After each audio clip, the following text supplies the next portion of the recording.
தேவனுக்கு மகிமை உண்டாவதாக. இந்த நாளிலே இயேசுவுக்கு சீடர் ஆக்குதல் என்ற ஒரு தலைப்பிலே நாம் சிந்திக்கிறோம். வழக்கமாக இயேசுவின் எதிரிகள் என்ற தலைப்பிலே நாம் நிறைய காரியத்தை சிந்தித்திருக்கிறோம். எப்படியெல்லாம் இயேசுவுக்கும் இயேசுவின் சீடத்துவத்திற்கும் எதிரிகளாய் கிறிஸ்தவ மார்க்கம் இருக்கிறதுங்கிறத பல நுட்பமான விஷயங்களை நாம் பார்த்து கொண்டு வந்திருக்கிறோம். அதோடு கூட நாம் இயேசுவுக்கு சீடர் ஆக்குவது எப்படி என்ற ஒரு கேள்வியும் அதற்கு உள்ளே இருக்கிறது இல்லையா? அதனால் இனி இயேசுவுக்கு சீடர் ஆக்குதல் என்ற தலைப்பில் நாம் தொடர்ந்து சிந்திக்கலாம். தொடர்புடைய அது இயேசுவுக்கு சீடத்துவத்துக்கு எதிரான விஷயங்களே நாம் அதில் சிந்திக்கத்தான் போகிறோம். எப்படி இருப்பினும் இயேசுவுக்கு சீடர் ஆக்குதல் என்பது ஒரு முக்கியமான விஷயமா இருக்கிறதுனால அந்த கருத்தை கொஞ்சம் கூடுதல் வலியுறுத்துவதனாலே நாம் இயேசுவுக்கு சீடர் ஆக்குதல் என்ற நிலையிலே நாம் செய்தியை தொடர்கிறோம். இது முதல் பாகமாக நாம் வைத்துக்கொள்வோம். நல்லது. நண்பர்கள் யாவருக்கும் இயேசு நாமத்தில் அன்பின் நல்வாழ்த்துக்கள். மத்தேயு சுவிசேஷம் 28ஆம் அதிகாரம் 19-20 வசனத்தில் இயேசு தம்முடைய சீடர்களுக்கு கொடுத்த அந்த முக்கிய கட்டளை இல்லையா, அவருக்கு இந்த கட்டளையை தான் கொடுத்து போனார். நீங்கள் புறப்பட்டு போய் சகல ஜாதியையும் சீசராக்கி பிதா குமாரன் பரிசுத்தாவின் நாமத்தினாலே அவர்களுக்கு ஞானஸ்நானம் கொடுத்து நான் உங்களுக்கு கட்டளையிட்ட யாவையும் அவர்கள் கை கொள்ளும்படி அவர்களுக்கு உபதேசம் பண்ணுங்கள். இதோ உலகத்தின் முடிவு பரியந்தம் சகல நாட்களிலும் நான் உங்களுடனே கூட இருக்கிறேன் என்றார். ஆமேன் அப்படின்னு அந்த பகுதியை வாசிக்கிறோம். சீடர்கள்ட்ட சொல்கிறார், நீங்கள் புறப்பட்டு போய் சகல ஜாதியும் சீஷராக்க வேண்டும். முக்கியமான வார்த்தை, சீஷராக்கி தான் ஞானஸ்நானம் கொடுக்கணும், பக்தராக்கி அல்ல என்பது தான் முக்கியமாக நாங்கள் கவனித்து கொண்டு வருகிறோம். அதுதான் கிறிஸ்தவ மார்க்கத்தினுடைய முக்கிய பிரச்சனை. இப்போ சீஷராக்கி தான் ஞானஸ்நானம் கொடுக்க வேண்டும் என்பது இந்த பகுதியுடைய காரியம். நான் உங்களுக்கு கட்டளையிட்ட விஷயங்களை தான் நீங்கள் உபதேசம் பண்ண வேண்டும். அப்படி இருந்தால் மட்டும்தான் நான் உங்களோட இருப்பேன், உங்களை நடத்துவேன், உங்களை அங்கீகரிப்பேன், உங்களை அதிகாரப்படுத்துவேன். இல்லைன்னா அதெல்லாம் நான் செய்ய முடியாது என்பதை இந்த வசனத்தில் நாம் புரிந்து கொள்கிறோம். இயேசுவுக்கு சீடராக்குதலின் ஊழியத்துக்குரிய அழைப்பு எனக்கு இருக்குது, இயேசுக்கு சீடராக்குதலின் ஊழிய அழைப்பு இருக்குது அப்படின்னு நம்பினா, யாராவது நம்புவாங்கன்னா முதல்ல அவர்கள் இயேசுவுக்கு சீடராகி இருக்க வேண்டும். நீங்கள் ஒரு கிறிஸ்தவ மார்க்கத்தில் வேலை செய்கிறத பற்றி பேசலை, இயேசு நாமத்தில் பயன்படுத்தி ஏதோ காரியங்கள் செய்கிறத பற்றி இங்கே பேசலை. இயேசுக்கு சீடராக்குதல் என்ற ஒரு ஊழியம்தான் இயேசு ஏற்படுத்தினார், வேற ஒன்றும் ஏற்படுத்தவில்லைங்கிறது இங்கே அடிப்படை. அதுக்கு எதிராக செயல்படுறதெல்லாம் சிந்திக்கிறோம். இப்போ இயேசுவுக்கு நான் சீடர் ஆக்க விரும்புகிறேன், சீடராக்குதலின் ஊழியம் செய்ய விரும்புகிறேன், அந்த இயேசுவின் கட்டளைப்படி செய்ய விரும்புகிறேன் என்று சொன்னால் முதலாவது இவங்க இயேசுவுக்கு சீடர் ஆகியிருக்கணும் இல்லையா? தான் சீடராகாமல் எப்படி மற்றவங்களை சீடராக்குவாங்கங்கிற முக்கியமான காரியம். தானே வறுமனே இயேசு ஆராதிக்கிற இயேசுவின் பக்தனாக இருந்து கொண்டு நான் எப்படி மற்றவர்களை இயேசுவின் சீடனாக்க முடியும்? தான் முதலாவது இயேசுவின் சீடனானா தான் மற்றவர்களையும் இயேசுக்கு சீடராக்க முடியும். ஸோ இயேசுவை கடவுளாக ஆராதனை செய்கிறவர்கள் இயேசுக்கு பக்தராக தான் இருக்கிறாங்க. அது தெளிவான வார்த்தை, பக்தர் தானே தவிர இன்னும் இயேசுக்கு சீடராகவில்லை என்பது முதலாவது அறிஞ்சிக்கணும். நான் இயேசுவின் நாமத்தை வச்சுருக்கிறேன், பைபிள் வச்சுருக்கிறேன், பிரசங்கம் பண்ணுறேன், பாட்டு பாடுறேன், ஜெபம் பண்ணுறேன், இதெல்லாம் செஞ்சாலும் இயேசுவின் சீடராக முடியாது. இதெல்லாம் இயேசு நாம பக்தர்களும் இதெல்லாம் செஞ்சிட்டு இருக்காங்க ஏதோ ரீதியில்.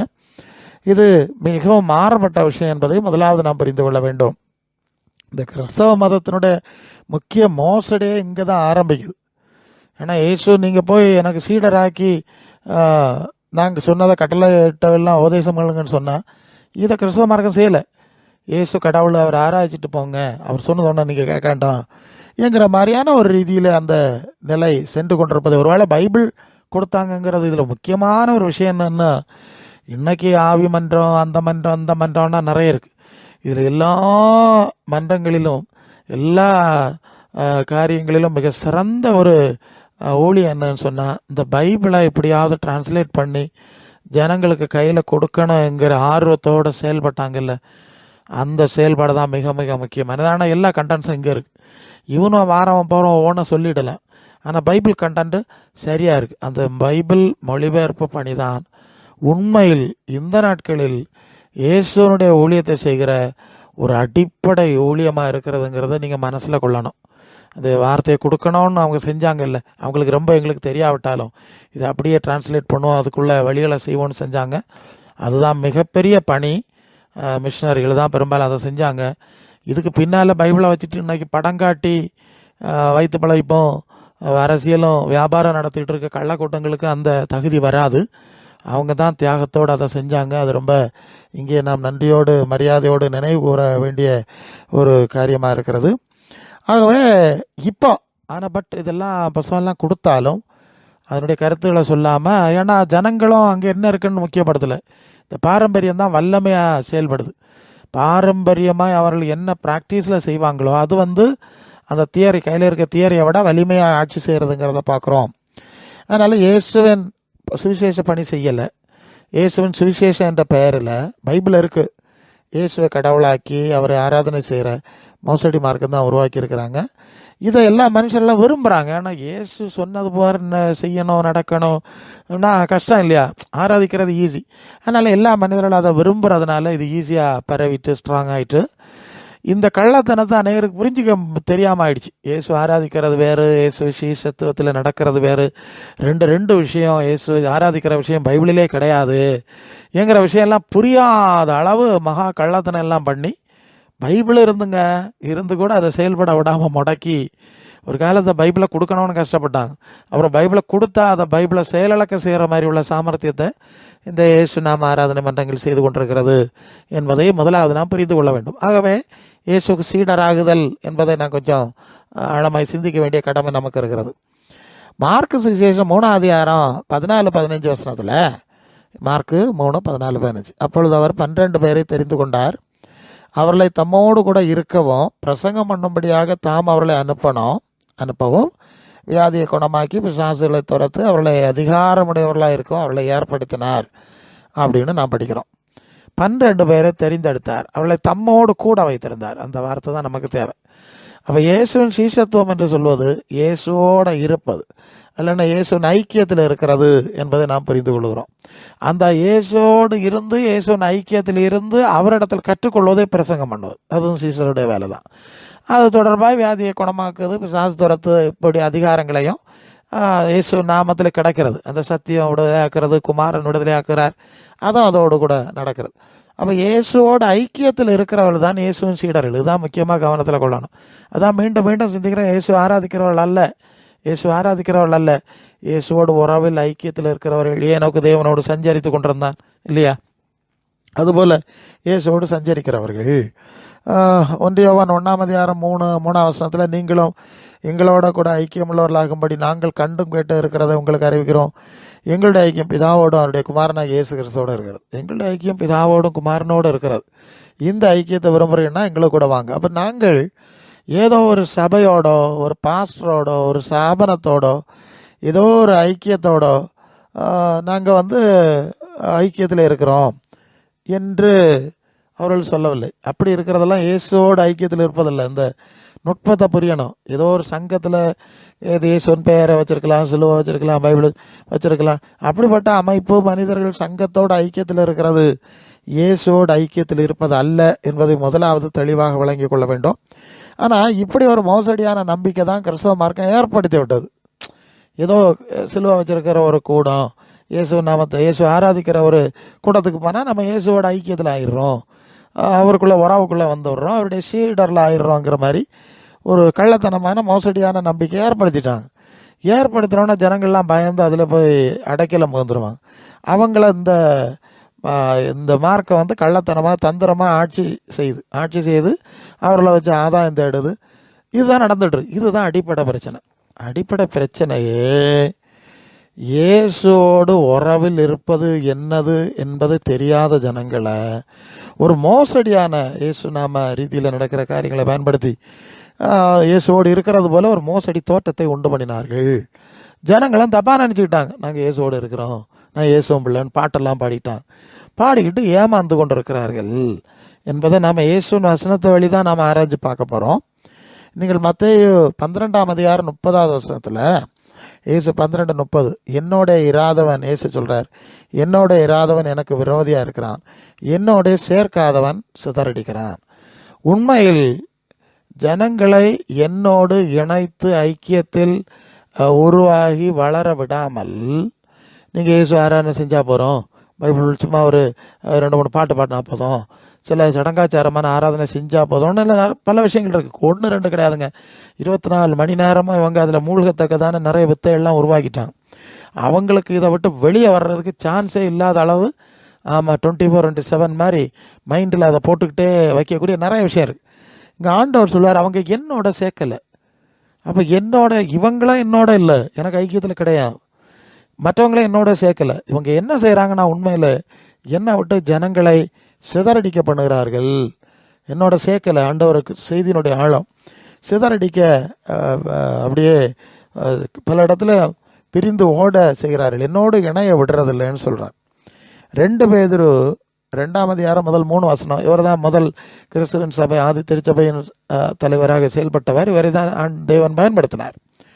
அவர் சொல்லுகிறார் 2 பேதுரு 2:3 கள்ள தீர்க்கதரிசிகளும் ஜனங்களுக்குள்ளே இருந்தார்கள், அப்படியே உங்களுக்குள்ளே கள்ள போதரில் இருப்பார்கள். அவர்கள் கேட்டுக்கு எதுவான வேத பொருட்களை தந்திரமாய் நுழைய பண்ணி தங்களை கிரயத்துக்கு கொண்ட ஆண்டவரை மறுதளித்து தங்களுக்கு தீவிரமான அழிவை வருவித்துக் கொள்வார்கள். அப்போ முதல் விஷயம், இந்த கள்ள தீர்க்கதரிசிகளும் கள்ள போதவர்களும் இவங்க என்ன செய்கிறாங்கன்னா, வேத பொருட்களை கொண்டு வர்றாங்க. அது எதுக்கு கொண்டு வர்றாங்கன்னா, தங்களை விலை கொடுத்து வாங்கின இயேசு இல்லையா, இயேசு தான் அவருடைய சுய ரத்தத்தை சிந்தி சம்பாதித்த சபை அப்படின்னு சபை பற்றி சொல்லியிருக்கு. அவர் ரத்தத்தை விலையாக கொடுத்து இவங்களை வாங்கியிருந்தா அந்த இயேசு இடத்துல இருந்து ஜனங்களை கொண்டு சேர்த்துருக்கணும். அவர் தான் எங்களையும் மீட்டு கொண்டார், நீங்கள் அவர்கிட்ட போங்கன்னு கூட்டு விட்டுருக்கணுமா வேண்டாமா? அப்படி விட மாட்டாங்க. அந்த ஆண்டவரை முக்கியப்படுத்த மாட்டாங்க. இயேசு இடத்துல கொண்டு ஜனங்களை சேர்க்க மாட்டாங்க. இயேசுக்குரிய அவர் சொன்ன போதனைகள்லாம் மறைச்சிருவாங்க. அதுதான் ஆண்டவரை மறுதளிச்சுன்னு சொல்லுது. மறுதளிச்சுட்டு இப்போ இயேசுவை மறுதளிச்சுட்டுனா இயேசு நாமத்தை மொத்தமாக தள்ளிட்டு போக மாட்டாங்க. அதுதான் அதுக்கு நுட்பம். அப்படிதான் பேதுரு சொல்லிட்டு வர்றார். இயேசு நாமத்தை சொல்லிக்குவாங்க, சிலுவையை வச்சுக்குவாங்க, பைபிள்லாம் வச்சுக்குவாங்க, பாட்டு நடக்கும். ஆனால் இயேசு இடத்துல ஜனங்களை சேர்க்க மாட்டார்கள். இயேசுவோடு ஜனங்களை நடக்க கற்றுக் கொடுக்க மாட்டார்கள். இயேசுவின் வார்த்தையில் நடக்க விட மாட்டாங்க. அது அப்புறம் என்னது, அவருடைய இவது கெட்ட நடக்கை. 2 அவர்கள் தங்களுக்கு தீவிரமான அழிவை தான் உண்டாக்கிட்டு இருக்கிறாங்க. அவருடைய கெட்ட நடக்கைகளை அநேகர் பின்பற்றுவார்கள். அவர்கள் நிமித்தம் சத்திய மார்க்கம் தூஷிக்கப்படும். இப்போ என்னாச்சு, இது கெட்ட நடத்தை. இந்த கெட்ட நடத்தையை தான் நிறைய பேர் பின்பற்றுவாங்க. இதன் விளைவு இயேசு நாமத்தை பயன்படுத்துகிற சத்திய மார்க்கம் தூஷிக்கப்படும். புரிஞ்சுதா? இப்போ இயேசுவின் நாமத்தை சொல்லி தான் இதை செய்கிறாங்க. அந்த நாமத்தை சொல்லாமல் செஞ்சுருந்தா இந்த மார்க்கத்துக்கு ஒரு தூஷணம் உண்டாகாது இல்லையா? சத்திய மார்க்கத்துக்கு தூஷணம் உண்டாகாது இல்லையா? சத்திய மார்க்கம் தங்களிடத்துல இருக்கிறது மாதிரி அவங்க பாசாங்க செய்து வெளியே காட்டி ஜனங்களை ஏமாத்துறாங்க. அதுதான் இந்த சப்ஜெக்ட். ஜனங்களை தவறாக கொண்டு போய் சத்திய மார்க்கத்தை தூஷணத்திற்கு ஒப்பு கொடுக்கிறார்கள். பொருளாசை உடையவர்களாய் தந்திரமான வார்த்தைகளால் உங்களை தங்களுக்கு ஆதாயமாய் வசப்படுத்திக் கொள்வார்கள். பூர்வ காலம் முதல் அவர்களுக்கு விதிக்கப்பட்ட ஆக்கினை அயர்ந்திராது, அவருடைய அழிவு உறங்காது. இப்போ என்ன புரிகிறோம்னா, அதாவது பொருளாசை இந்த ஜனங்களை கொண்டு வந்து அவங்கள ஆட்சி செய்து அவர்கள் மூலம் பல ஆதாயங்களை அடைவது. பொருளாதாயம் உலக ரீதியிலான ஆதாயங்களை அடையிறதுக்கு தான் தந்திரமாக நீங்கள் இயேசுவை பின்பற்ற முடியாது, அது கஷ்டம், சீடராக முடியாது, அப்படியே வசனத்துலலாம் உங்களுக்கு நடக்க முடியாது, நீங்கள் வாங்க நம்ம நிறைய பாட்டு பாடுவோம், பாட்டு பாடி இயேசுவை ஆராய்ச்சிட்டா நீங்கள் கேட்குறதெல்லாம் தந்துடுவார். அவர் அற்புதநாதர், நீங்கள் கேட்குற அற்புதம்லாம் அவர் செஞ்சிருவார். இதுதானே இந்த மன்றங்கள் செஞ்சிட்ருக்கு. இப்போ இந்த மன்றங்கள் செய்கிற வேலை இதுதான். இயேசு அற்புதம் செய்கிறவர், அற்புதரை ஆராதிப்போம் அப்படின்னு தந்திரம். இந்த இப்படி ஒரு தந்திரமாக இப்படி செஞ்சால் ஜனங்கள் வந்துடுவாங்க, இங்கே இருப்பாங்க, கேட்டதெல்லாம் தந்துடுவாங்க, நமக்கும் நல்ல வளமாக வாழலான்னு சொல்லி தந்திரமாக செய்கிறாங்க. அப்போ இயேசுவின் சுவிசேஷம் வேலை நடக்கலை, அதுக்கு எதிரான காரியம் இயேசு நாமத்தில் நடக்குதுங்கிறத நாம் இப்போ புரிஞ்சுக்கணும். அப்போ இயேசுக்கு சீசராக வேண்டியவங்க இதெல்லாம் முதலாவது மனசில் வைத்து கொள்ள வேண்டியது அவசியம். அப்போ தங்களுக்கு ஆதாயங்களை உண்டாக்குறது தான் இயேசுவின் பேரில் நிறைய மன்றங்கள் அமைத்து இந்த மனிதர்கள் ஆட்சி செய்து செய்கிறது தான் இன்றைய கிறிஸ்தவ மார்க்கமாக இருக்கிறதுங்கிறத புரிஞ்சுக்கொள்ளுங்க. கிறிஸ்துவன் சபைன்னு சொல்கிறது, இப்போ இது கிறிஸ்தவ மதம் அல்லது மார்க்கத்தை ஒரு ஐடியா பார்த்தோம். இனி கிறிஸ்துவன் சபை என்றால் என்னன்னா, அது இதற்கு முற்றிலும் இப்போ இந்த இயேசு நாம மன்றங்களுக்கும் கிறிஸ்தவ மார்க்கத்துக்கும் அது முற்றிலும் எதிரான அல்லது வேறுபட்ட ஒரு விஷயம். நீங்கள் அதை பார்க்கலாம். அது எபேசியர் 2:19-22 வரை. ஆகையால் நீங்கள் இனி அந்நியரும் பரதேசிகளாக இராமல் பரிசுத்தவான்களோட ஒரே நகரத்தார் தேவனுடைய வீட்டாரமாக இருந்து அப்போஸ்தலர் தீர்க்கதரிசிகள் என்பவருடைய அஸ்திபாரத்தின் மேல் கட்டப்பட்டவர்களாக இருக்கிறீர்கள். அவருக்கு இயேசு கிறிஸ்து தாமே மூலகல்லாக இருக்கிறார். அவர் மேல் மாளிகை முழுவதும் இசைவாய் இணைக்கப்பட்டு கர்த்தருக்குள் பரிசுத்த ஆலயமாய் எழும்புகிறது. அவர் மேல் நீங்களும் ஆவியினாலே தேவனுடைய வாசஸ்தலமாக கூட்டி கட்டப்பட்டு வருகிறீர்கள் அப்படின்னு சொல்லியிருக்காங்க. ஸோ இங்கே என்ன சொல்றதுன்னா, பரிசுத்தவான்களோடு ஐக்கியத்தில் இருத்தல். இவங்க தான் தேவனுடைய வீட்டார். ஒரு சபைன்னு சொன்னாலே பரிசுத்தவான்களுடைய ஐக்கியம் என்று புரிந்து கொள்கிறோம்.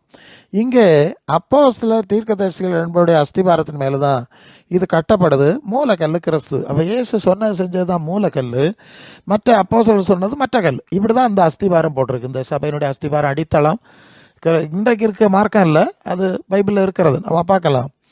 அந்த அஸ்திபாரம், இந்த அஸ்திபாரத்துக்கு மேலே எழும்பக்கூட ஒரு மாளிகை தான் சபை என்று இங்கே குறிப்பிடப்பட்டிருக்கிறதை பார்க்கிறோம். அப்போ கிறிஸ்துவின் சபை என்பது இயேசுவும் அப்போஸ்தலரும் சொன்ன செய்த மாதிரியின் அடிப்படையில் கட்டப்படுவது என்று சற்று எளிதாக நாம் புரிந்து கொள்ள முடியும். இயேசுவும் அவருடைய அப்போஸ்தலர்களும் சொன்னவைகளும் மாதிரி காண்பிக்கிறதுகளும் தான் இந்த சபைக்கு அஸ்திபாரமாக இருக்கணும். இல்லாமல் பைபிள் காலேஜில் படித்து கொடுக்க கதைகளெல்லாம் சபையின் அஸ்திபாரமாக இருக்க முடியாது.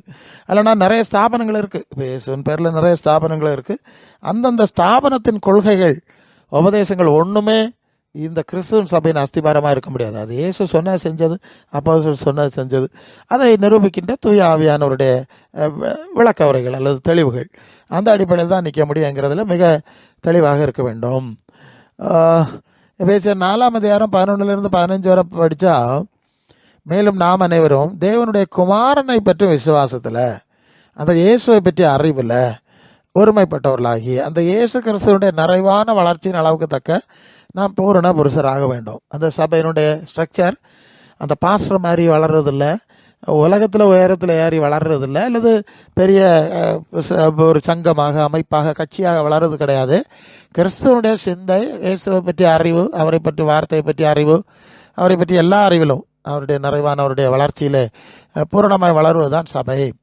இப்பொருள் தான் பரிசுத்தவான்கள்.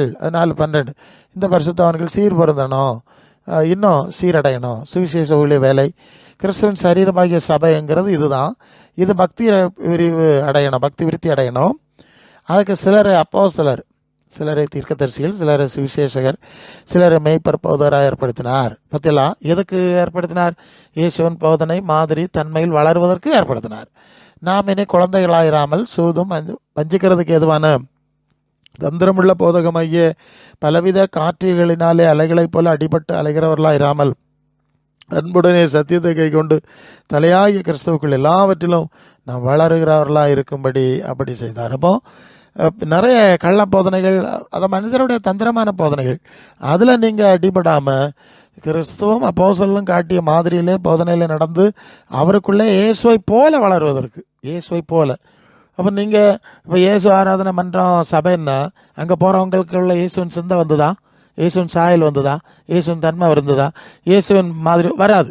ஏன் வராதுன்னா அவங்க அதுக்கு வரலையே. அவங்க தான் இயேசுவின் வார்த்தையில் நடக்க முடியாது, மாதிரியில் நடக்க முடியாது, சீஷத்துவத்தில் நடக்க முடியாது, ஆராதிச்சு பாட்டு பாடி இயேசுவை ஏமாற்றிட்டு போகணுதுன்னா வந்திருக்காங்க. அப்புறம் எப்படி இயேசுவின் சாயல் அவர்களுக்குள்ளே வரும்? நிச்சயமாக வராது. அடிப்படி இயேசுன்னு சொல்லுவான். மாறி மாறி அங்கே நடக்க கூத்துகள் பார்க்குறீங்கள, ஒரு மன்றத்துக்கு இன்னொரு மன்றத்துக்கும் எத்தனை பிரச்சனை, சண்டை நடக்கு. எல்லா பயவளும் வயிற்று பழைப்பு மன்றம், இது அரசியல் தலைவனாகிற மன்றம். அதனால தானே தரார் பண்ணுறான். இந்த கிறிஸ்து தன்மை இவங்களுக்குள்ள வந்ததுதான். ஏன் இந்த சண்டை வந்து? ஒரே கிறிஸ்து தானே, கிறிஸ்து பிரிந்திருக்கிறாரா என்றெல்லாம் நம்ம பார்க்குறோம். இதெல்லாம் நடக்குது ஒரு கள்ளத்தனமான ஆவி, ஒரு கள்ளத்தனமான மார்க்கம் என்கிறதை நாம் எளிதாக புரிந்து கொள்ள முடியும். இது ஒன்றும் இவனை தான் வெளியே காட்டாமல் மூடி வச்சிருப்பான், மற்ற மார்க்கத்தான் வெளியே இருந்து பார்க்குறான், அவனுக்கு தெரியுது. அதனால தானே இயேசுவை பற்றி சொல்ல போனால் கல் எடுத்து அறிகிறான். அவன் ஏன் அறிகிறான்?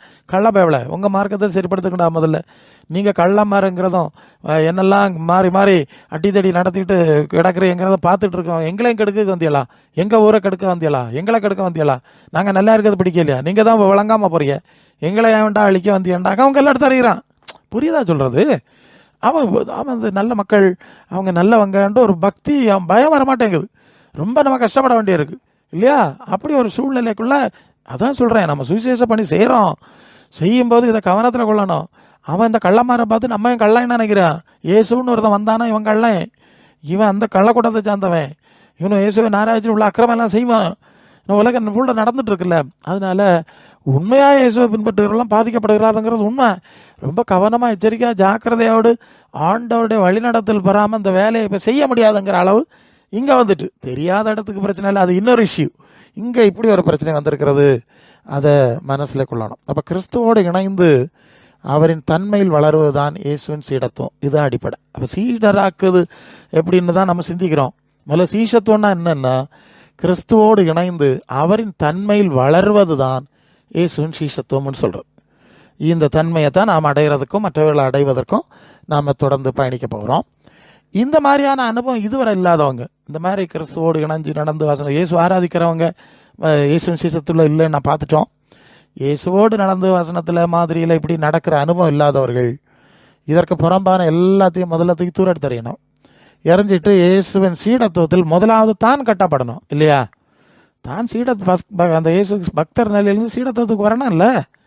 நான் கட்டப்பட்டவர் தானே நீங்கள் மற்றவங்களுக்கு இயேசுவின் சுவிசேஷ வேலை செய்வீங்க. நம்மளே இயேசுவின் சீஷத்துவத்தில் இல்லை, அந்த மோசடியில் இருந்துட்டு மற்றவனை போய் நீ பாவியாக்கன்னு சொல்ல போனால் ஆண்டவர் உங்களுக்கு உதவி செய்வாரா? அவன் ஒருத்தன் வந்தான், உலகத்தின் முடிவு பரியந்தம் சகல நாட்களிலும் உங்களுடனே கூட இருக்கிறேன்னு சொல்லி இருக்கிறீர் ஆண்டவரே, அந்த வார்த்தையை நம்பி தான் போனோன்னு நீங்கள் சொன்ன. அவர் கேட்பார், உன்னோட இருப்பேன் நான் எப்படா சொன்னேன்? கேட்பாரா இல்லையா? உன்னோட உங்களோட இருப்பேன் நான் எப்போதான் சொன்னேன்னா? நான் என் சீசர்களோட இருப்பேன்னு சொன்னேன், என் சீடத்துவ வேலை செய்கிறவர்களோட இருப்பேன்னு சொன்னேன். நீங்கள் எல்லாம் ஃப்ராடுகள்டா. உங்கள் கூட நான் எப்படி இருக்க முடியும்? போய் அடியை வாங்கு, எல்லாரையும் வாங்கி போ. ஏஸ் என்ன செய்ய சொல்கிறீங்க? நமக்கு எவ்வளோ பொறுப்பு இருக்கு? இல்லைன்னா மாட்டிக்கொள்ள வேண்டி வரும். ஒன்றா கர்த்தர் வந்தால் அவர் இருப்பேன்னு சொன்னார், வருவேன்னு சொன்னார், போவேன்னு சொன்னார், உருமுறாரு, முழங்குறாரு, ஒன்றும் உரமா மாட்டார். ஆமாம், நீ நல்ல அங்கே உள்ள கடினாள்கிட்ட கடி வாங்கிட்டு வருவா, இவ்வளோதான் உனக்கு நடக்கும். அதனால் முதல்ல சீசத்துவத்தில் இருக்கிறதுக்கு மரியாதையாக மனந்திருந்தி ஆகணும். அதுக்கு புறம்பானெல்லாம் தூரப்படணும். நீர் சொல்லாத செய்ய மாட்டேன், நீர் செய்யாத செய்ய மாட்டேன், அப்படி மனம் திரும்பின அப்புறம் அடுத்த படிக்க இறங்கணும், இல்லைன்னா ஆபத்து வந்துடும். ஆமாம், சரிதான், எச்சரிக்கையாக இருக்கணும். ஏன்னா நிறைய கிறுக்கு கூட்டங்கள் இப்படி தான் சுற்றிட்டு நடக்கு. தான் சொல்லுகிறது என்னதென்றும் தான் சாதிக்கிறது என்னென்றும் அறியாது இருந்தால் நியாயப்பிரமாண போதகராக இருக்கிற விரும்புகிறார். அதனால தான் மதம் கேட்குறான், நீ மதமாத்த வந்தியான்னு கேட்குறான். ஏன் கேட்குறான்? ஆமாம், நீ ஒரு மதத்தை வச்சுருக்க, இதுக்கு சொர்க்கத்துக்கு சம்மந்தம் இல்லைல்ல, நீ சொல்கிற இயேசுக்கு இதுக்கு சம்மந்தம் இல்லைல்ல, இது உனக்கு மதம், உனக்கு மத பிரிவு. இங்கே இருந்து 10 பேரை பிடிச்சி அந்த மண்டத்தில் அடக்கிக்கு வந்திருக்கா. நீ இயேசுவின் சீஷத்தை சொல்கிறதுக்கு உள்ள தகுதியில் நம்ம இல்லையே. அதில் நம்ம அடிப்படையே பிரச்சனை இருக்குது. அவனுக்கு சாத்தானுக்கு தெரியுதில்ல, அந்த மனுஷனுக்கு தெரியாட்டாலும் அந்த மனுஷரெல்லாம் ஆட்சி செய்கிறது பிசாசு தானே. நீங்கள் நல்லா கவனிக்கணும். நாம் செய்கிற பல காரியம் தேவனுக்கு தெரியும், சாத்தானுக்கு தெரியும், மனுஷனுக்கு தெரியாது. இருந்தாலும் பிசாசு சொல்லிக் கொடுப்பான், இவனுக்கு இயேசுக்கு சம்மந்தம் கிடையாது, இவனும் கள்ள பயவளாக்கும், அவன் ஏவி விட்டுருவான், தேவதூரில் அங்கே வரமாட்டார், சிக்கலாயிரும். நாம் விழித்து கொண்டு மனம் தெரிந்து தான் அவனை வர வழி இல்லை. முதலாவது இயேசுவின் சுவிசேஷத்துக்குள்ளே நம்ம வரணும். இயேசுவின் சுவிசேஷத்துக்குள்ளே நம்ம சுவிசேஷத்தை கேட்கணும், ஏற்கணும். இயேசுவின் சுவிசேஷத்தை நம்மளே கேட்கல, ஏற்கவில்லை, விரும்பலை, அதுக்கு நடக்கலைன்னா அப்புறம் எந்த சுவிசேஷத்தை கொண்டு அடுத்த ஆள்கிட்ட போய் நீங்கள் இயேசு என்ன கடவுளை ஆராதின்னு ஒரு சுவிசேஷம் சொல்லவே இல்லையே, சீரடாட்ட சொல்லவே இல்லை. நம்ம எவ்வளவோ பார்த்துருக்குறோம். சரி, இப்போ யோவான் 10:27-28 என் ஆடுகள் என் சத்தத்துக்கு செவி கொடுக்கிறது, நான் அவைகளை அறிந்திருக்கிறேன், அவைகளை எனக்கு பின் செல்கிறது, நான் அவைகளுக்கு நித்திய ஜீவனை கொடுக்குறேன், அவைகள் ஒரு காலம் கெட்டு போகிறதில்ல, ஒரு அவைகளை என் கையில் இருந்து பறித்து கொள்வதில்லை. நல்லா கவனிக்கணும். என்னுடைய சீடர் யார், என்னுடைய ஆடுகள் யார், என்னுடைய ஊழியக்காரர் யாருன்னு ஆண்டவர் சொல்கிறார். என் சத்தம் கேட்குறவங்க, என் சத்தம்னா என் போதனையில் நடக்கிறவங்க, எனக்கு அவங்கள தான் தெரியும். அப்புறம் அவைகள் எனக்கு பின் செல்லுகிறது. நல்லா கவனிக்கணும். என்னுடைய மாதிரியில் நடக்குது, அடுத்தது என்னுடைய வார்த்தையில் நடக்குது, என் மாதிரியில் நடக்குது, அவைகளை தான் எனக்கு தெரியும், இல்லாதவர்கள் எனக்கு தெரியும். பைபிளை எடுத்துக்கிட்டு நீ இயேசுன்னு மலங்குக்கு போனீன்னா இயேசு வரமாட்டார்ல கூட, ஒன்றை பற்றி தான் எனக்கு தெரியாது. நீ என் வசனத்தில் நடக்கிறவன் இல்லை, நான் காட்டின மாதிரியில் நடக்கிறவன் இல்லை. நீ உனக்கு ஸ்தாபன மாதிரியில் நடக்கிறான்னா அவன் தலைவர் மாற கூட்டிகிட்டு போ, வேற ஏதாவது மாதிரியில் நடக்கணும் அவனை கூட்டிகிட்டு போடா, நான் வரமாட்டேன் கூட. என்ன செய்வீங்க இப்போ? அப்போது அவைகள் ஒரு காலம் கெட்டு போவதில்லை, நான் அவைகளுக்கு நித்திய ஜீவனை கொடுக்குறேன்னா யாருக்குன்னா இந்த சீடத்துவத்தில் இருக்குது. ரொம்ப முக்கியமாக கவனிக்கணும். ஆமாம், உலகம் முழுவதும் உள்ள பிரசங்கமார் வந்தாலும் இந்த இயேசுநாம ஆராதனை மன்றங்கள் வந்தாலும் உங்களை யாரும் விடுவிக்க முடியும். ஆமாம், சாத்தாங்கையில் அவர் ஒப்பு கொடுத்துட்டாருன்னா மாட்டிக்கிடுவீங்க, ₹1 உங்களை விடுவிச்சிட மாட்டான். அவனே வயிற்று பிழைப்புக்காக நாடகம் ஆடுறான், உங்களை எப்படி வருவான்? ஸோ அதனால் இயேசுவின் சீஷத்துவத்தை தெளிவாய் புரிந்து, இயேசுவின் சுவிசேஷத்தை புரிந்து அதுக்குள்ளே இருக்க நாம் கற்றுக்கொள்ளணும். அதுக்கப்புறம் தான் மற்றவங்களே அந்த சீஷத்துவத்தின் வேலையில் நாம் காரியத்தில் நடத்த முடியுங்கிறத அறிஞ்சு கொள்ள வேண்டும். அப்போ இயேசுவின் சீஷத்தில் இல்லாதவங்கள சாத்தான் பறிச்சிட்டு போயிடுவான். இயேசுவின் சீடத்தில் இருக்கிறவங்கள தான் பறிச்சு கொள்ள முடியும். அப்போது இயேசுவின் சீடத்துவத்தில் இல்லாத எவருக்கும் இயேசுவோட தொடர்பு இல்லை. சரிதானே? இருக்க முடியாதுல்ல. இல்லை வேறு ஏதாவது வேத புரட்டை வச்சுருக்கீங்களா? நீங்கள் ரொம்ப தந்திரமான புரட்டெல்லாம் நிறைய இந்த கள்ள மாதிரி சொல்லி தந்திருப்பான். ஏதாவது வச்சுருக்கீங்களா? தொடர்பில் கிடையாது என்பதால் அவர்கள் இயேசுவோடு தொடர்புடைய எதையும் செய்ய முடியாது. அவங்க ஏதாவது செஞ்சுருந்தா அது இயேசுவுக்கு வெளியே தான் இருக்கணும். நாமத்தை பயன்படுத்தி இருக்கலாம், அது வேறு விஷயம். இயேசுவின் சீடத்துவத்தில் ஐக்கியத்தில் இயேசுவோடு இல்லாத எவரும் இயேசு தொடர்புடைய எதையும் செய்ய முடியாது. ஆனால் பல சந்தர்ப்பத்தில் இயேசு மூலமாய் சில நன்மைகளை சிலர் பெற்றிருக்கலாம், சில காரியம் அவங்களுக்கு நடந்திருக்கலாம். அதை பற்றி சாட்சி சொல்லுவாங்க. நல்லா கவனிக்கணும். இயேசு நாமத்தில் சில நன்மைகள், சில விடுதலை, சுகம், அற்புதம் ஏதாவது நடந்திருந்தா இயேசு இப்படி செஞ்சாருன்னு சாட்சி சொல்கிறதுக்கு அவங்களுக்கு உரிமை இருக்குது. அவங்க சீடர் ஆனாங்களோ ஆவலியோ அது வேற விஷயம். இது ரொம்ப முக்கியமான ஒரு இடம். சீடர் ஆகாமலும் நீங்கள் இயேசுக்கு சாட்சி சொல்ல முடியும். எனக்கு இதை செஞ்சார், சொல்லாமே, அது ஒரு கடமை தான், உரிமை தான், நீங்கள் சொல்லலாம். அதில் இயேசுவின் சீஷத்துவத்துக்குரிய உரிமைகள் அவர்களுக்கு கிடைக்காது. நான் உண்மை பற்றி சாட்சி சொல்ல போனேன், எனக்கு நீர் கூட வரையலைன்னா, நீ முதல்ல எனக்கு சீஷத்துவத்தில் வாப்பா, சாட்சி வந்துக்கிட்டு சொல்லு. என் சீசனாகி மாறிட்டேன்னு சொன்னால், இல்லை நான் சீசன் ஆக மாட்டேன், பாட்டு பாடி ஏமாற்றிட்டு நான் சாட்சி சொல்லி போனேன்னா கூட வருவாராண்டவர். யோசித்து பாருங்கள். சரி, ஆனாலும் அப்போ இயேசுவின் சீடத்துவத்தில் இல்லாதவர்களும் இயேசுவின் மூலம் பெற்ற நன்மைகளை அவங்க சாட்சி சொல்லலாம். அது அவங்க உரிமை, அது ஒன்றும் தடுக்க போகிறதில்ல, அது அவங்க கூறலாம்.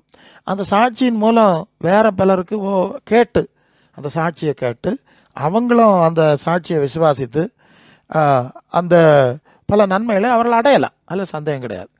எல்லாருமே இயேசு நாமத்தை இவங்க பயன்படுத்தலாம். சீடத்துவத்தின் உரிமை கிடைக்காது, அதான் விஷயம். இது சீடத்துவத்துக்கு வெளியே இருக்கிற விஷயம். இயேசுவை குறித்து சாட்சி சொல்கிறது, ஏதோ வேறு பல காரியங்கள் செய்கிறது, இதுக்கு வெளியே இருக்கிறது. அதை கேட்டால் சிலருக்கு ஏன்னா சொல்கிறது இயேசு நாமத்தை தான் சொன்னீங்க, நீங்கள் யாரும் ரட்சிக்க போகிறது கிடையாது, உங்களை கொண்டு ஒன்றுங்க முடியாது. அந்த இயேசுன்னு ஒரு நாமம் சொல்லியிருப்பீங்க, அதை ரட்சிக்கும். அந்த இயேசுவின் வசனத்தை சொல்லியிருப்பீங்க, அந்த வசனம் ரட்சிக்கும். குமாரன் விடுதலை ஆக்கினார், விடுதலை ஆவீர்கள், இல்லையா? அது இருக்குது. ஆமாம், இப்போ அது யோவான் 8:32 தானே? சரி, அப்புறம் கற்ற தேவனுடைய சத்திய தேர்வில் சத்தியம் உங்களை விடுதலை ஆக்கும், அது ஆமாம், அது 38. முதல்ல சொன்னது 38, இப்போ ரெண்டாவது சொன்னது 32, 8ஆம் அதிகாரம் 32 நினைக்கிறேன். சரி, ஸோ அதெல்லாம் அதுக்கு விடுதலையை கொடுக்கும். இதுக்கு இயேசுக்கு நமக்கு சம்மந்தம் கிடையாது. நாம் சொன்ன இயேசு அந்த வேலையை செய்யுமே தவிர வேறு நமக்கு லாபம் கிடையாது. இது மனசில் கவனத்தில் கொள்ளணும். அப்போ சாட்சி சொல்லலாம், சாட்சியின் மூலம் மற்றொரு பலன் அடையலாம். அவர்கள் ஒரு ஆளாக சீசராகி ஆண்டவர் ராஜ்யத்துக்கு போயிடுவாங்க, அது வேறு விஷயம். இயேசுவை குறித்து ஒருத்தன் சாட்சி சொல்லியிருப்பான்ல, எனக்கு ஆண்டவர் அதை செஞ்சாருன்னு. இவன் சீச ஆக மாட்டான், சாட்சி சொல்லுவான். இவன் பரலோகத்துக்கு போக மாட்டான். கேட்டவன் என்ன செய்வான்? அவன் ஒரு கட்டத்தில் சீசர் ஆயிடுவான், பரலோகத்துக்கு போயிடுவான். இந்த நுட்பத்தையும் புரிஞ்சு கொள்ளணும். இயேசு நாமத்தை பயன்படுத்தி நிறைய பேர் சுயமாக அற்புதங்கள் செய்யலாம். அது இயேசு நாம அந்த அற்புதத்தை செய்யும். அப்படி செஞ்சாலும் அல்லது இவங்களுக்கு தான் இயேசுவின் நாமத்தில் அற்புதம் அடைஞ்சாலும் இவர்கள் இயேசுவின் சீடத்துவத்துக்குள் வரும் வரை இயேசு அவர்களை ஏற்றுக்கொள்ள மாட்டார். இதுதான் முக்கியமான காரியம். பாவிகளை ரட்சிக்க இயேசுநாதர் உலகத்தில் வந்தாருங்கிற செய்தி நமக்கு தெரியும். அவர் அழைக்கிறார். என்ன அதை நீங்கள் மத்தேயு 11ஆம் அதிகாரம் 28, 29, 30 வசனத்தில் வருத்தப்பட்டு பார சுமக்கிறவர்களே எல்லாரும் என் இடத்துல வாருங்க, நான் உங்களுக்கு இளைப்பாறுதல் தருவேன் என்ன சொல்கிறார். இன்னொரு வசனத்தில் ஐநடத்தில் வருகிறவன் என் புறம்பே தள்ளுவதில்லை, அது இன்னொரு வசனம் இருக்கிறது. ஓகே, புறம்பை தள்ளுவதில்லை, யாரை நான் விரட்ட மாட்டேன்னு சொல்கிறார். ஆனால் இப்படி சொன்ன ஆண்டவர் அடுத்து என்ன சொன்னார்னா, என் நுகத்தை உங்கள் மேலே ஏற்றுக்கொண்டு என்னிடத்தில் கற்றுக்கொண்டு எனக்கு சீசராக மாறுங்க. சரிதானே? வசனம் சரியாக இருக்குல்ல? அது மத்தேயு 11, 28, 29 வசனம் சரியாக இருக்குல்ல? என்னிடத்தில் வாருங்கள்னு அழைக்கிறவர் தான் அவர் தான். வர்றவனை நானாக விரட்ட மாட்டேன்னு சொல்கிறது அவர் தான். இப்போ கண்டிஷன் என்னது? என் நுகத்தை உங்கள் மேலே ஏற்று என்கிட்ட படிப்பீங்களா, எனக்கு சீசராக மாறுவீங்களா, அப்போ தான் இளைப்பாறுதல் கிடைக்கும் உங்கள் ஆத்மாக்களுக்கு. வசனம் அப்படி தான் போகுது. அதுக்கப்புறம் தான் இளைப்பாறுதல்.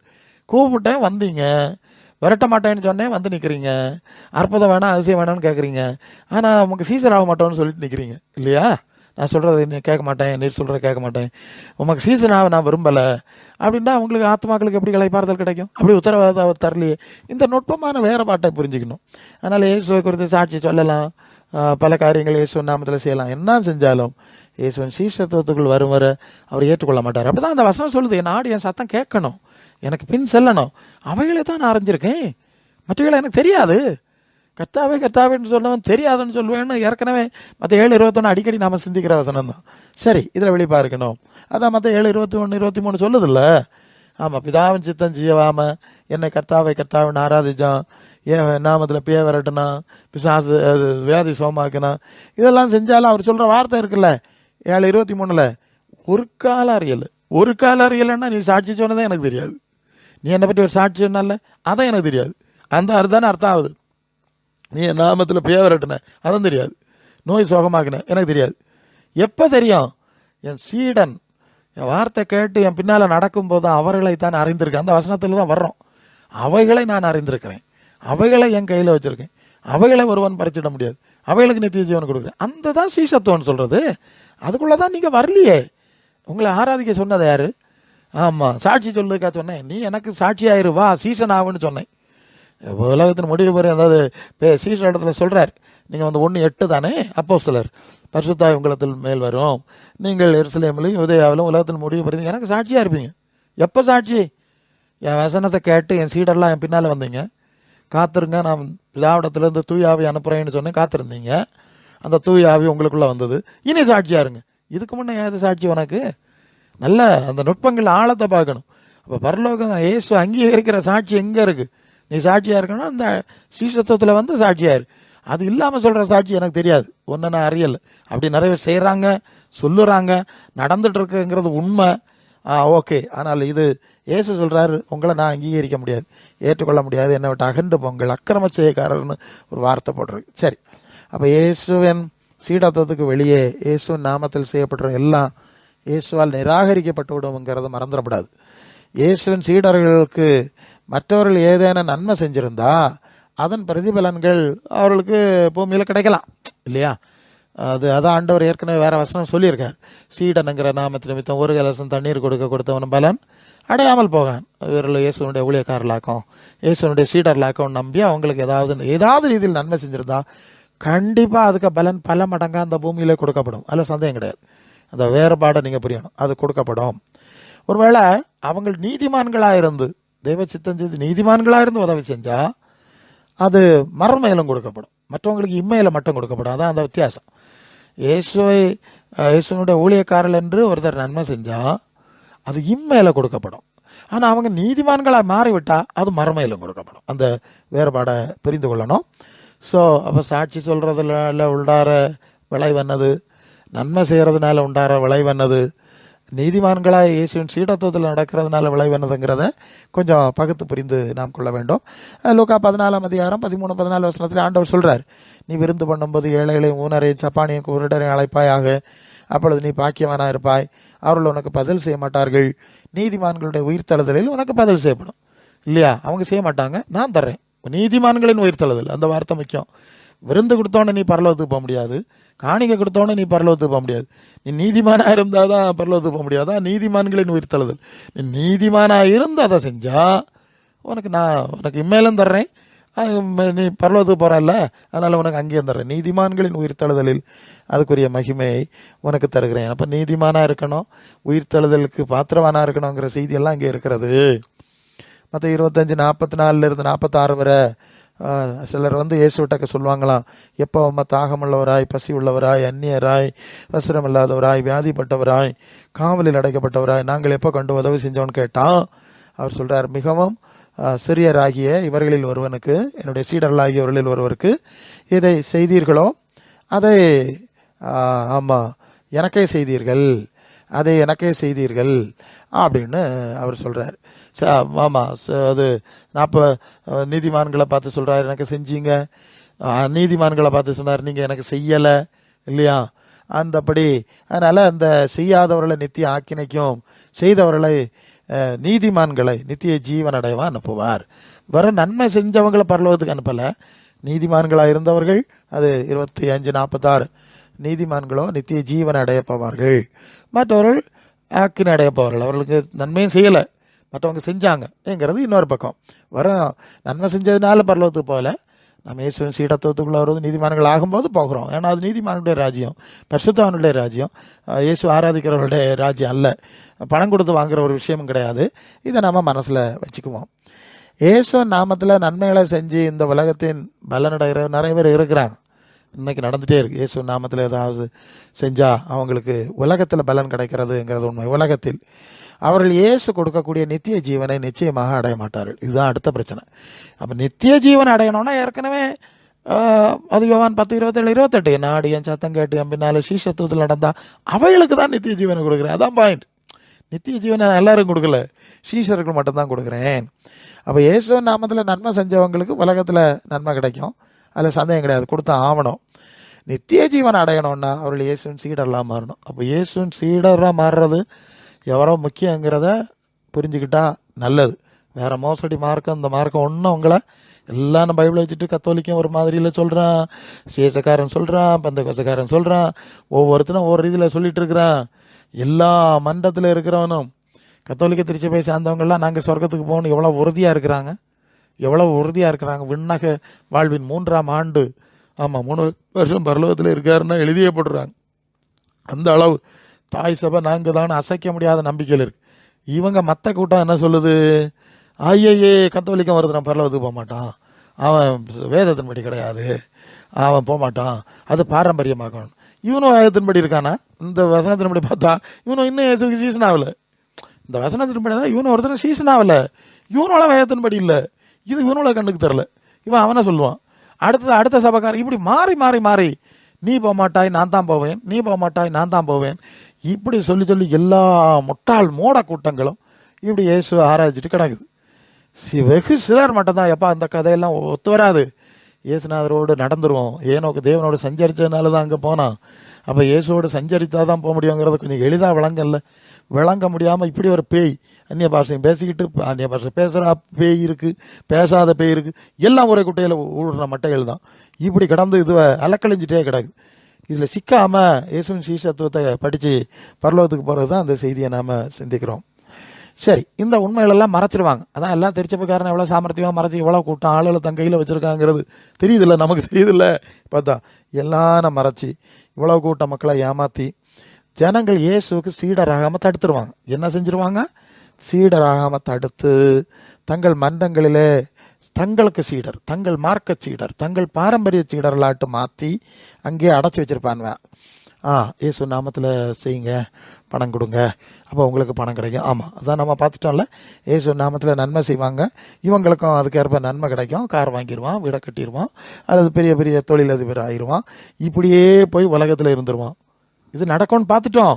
இயேசு நாமத்தில் நன்மை செஞ்சால் நன்மை கிடைக்கும்னு பார்த்தாச்சு, அது இவனுக்கு கிடைக்கும். ஆனால் என்ன நடக்கும்னா நித்திய ஜீவனுக்கு போக மாட்டாங்க, நித்திய ஜீவனுக்கு அபாத்திரராய் மாறிடுவாங்க. அப்போ தங்களுக்கு சீடர்லாம் மாற்றினாங்க, இயேசுவுக்கு சீடர்லாம் மாற்றலை. இப்படி ஒரு தந்திரமான ரீதியில் நல்லா தானே இருக்கிறோம், வேலை இருக்குது, வீடு இருக்குது, கார் இருக்குது, அது இருக்குது, இது இருக்குது, எல்லாம் இருக்குது, நம்ம சொர்க்கத்துக்கு நம்ம தான் போகிறோம். ஆமாம், செத்து போனவன் எங்கே போனானே தெரியாட்டாலும் விண்ணக வாழ்வின் 3ஆம் ஆண்டுன்னு இவனே அடித்து ஒட்டிடுவான். இந்த ஆளுகளை ஏமாத்தணுமே, அப்படி ஒரு ஏமாத்து வல்லமை, ஒரு மோசடி வல்லமை ஜனங்களை ஏமாத்துது. அப்படியே இந்த மன்றங்கள் ஜனங்களை ஏமாற்றி இயேசுக்கு சீசராக விடாமல் தடுத்துட்டு இருக்கு. இதுதான் முக்கியம். சீசனானா தான் நித்திய ஜீவன் போக முடியும்னு ஆண்டவர் சொன்னால், இவனெல்லாம் வேண்டாம் ஆராய்ச்சா போதும்னு சொல்லி இப்படி பண்ணுறானுவன். இதை குறித்து வெளிப்பாக இருக்குது, நல்லது.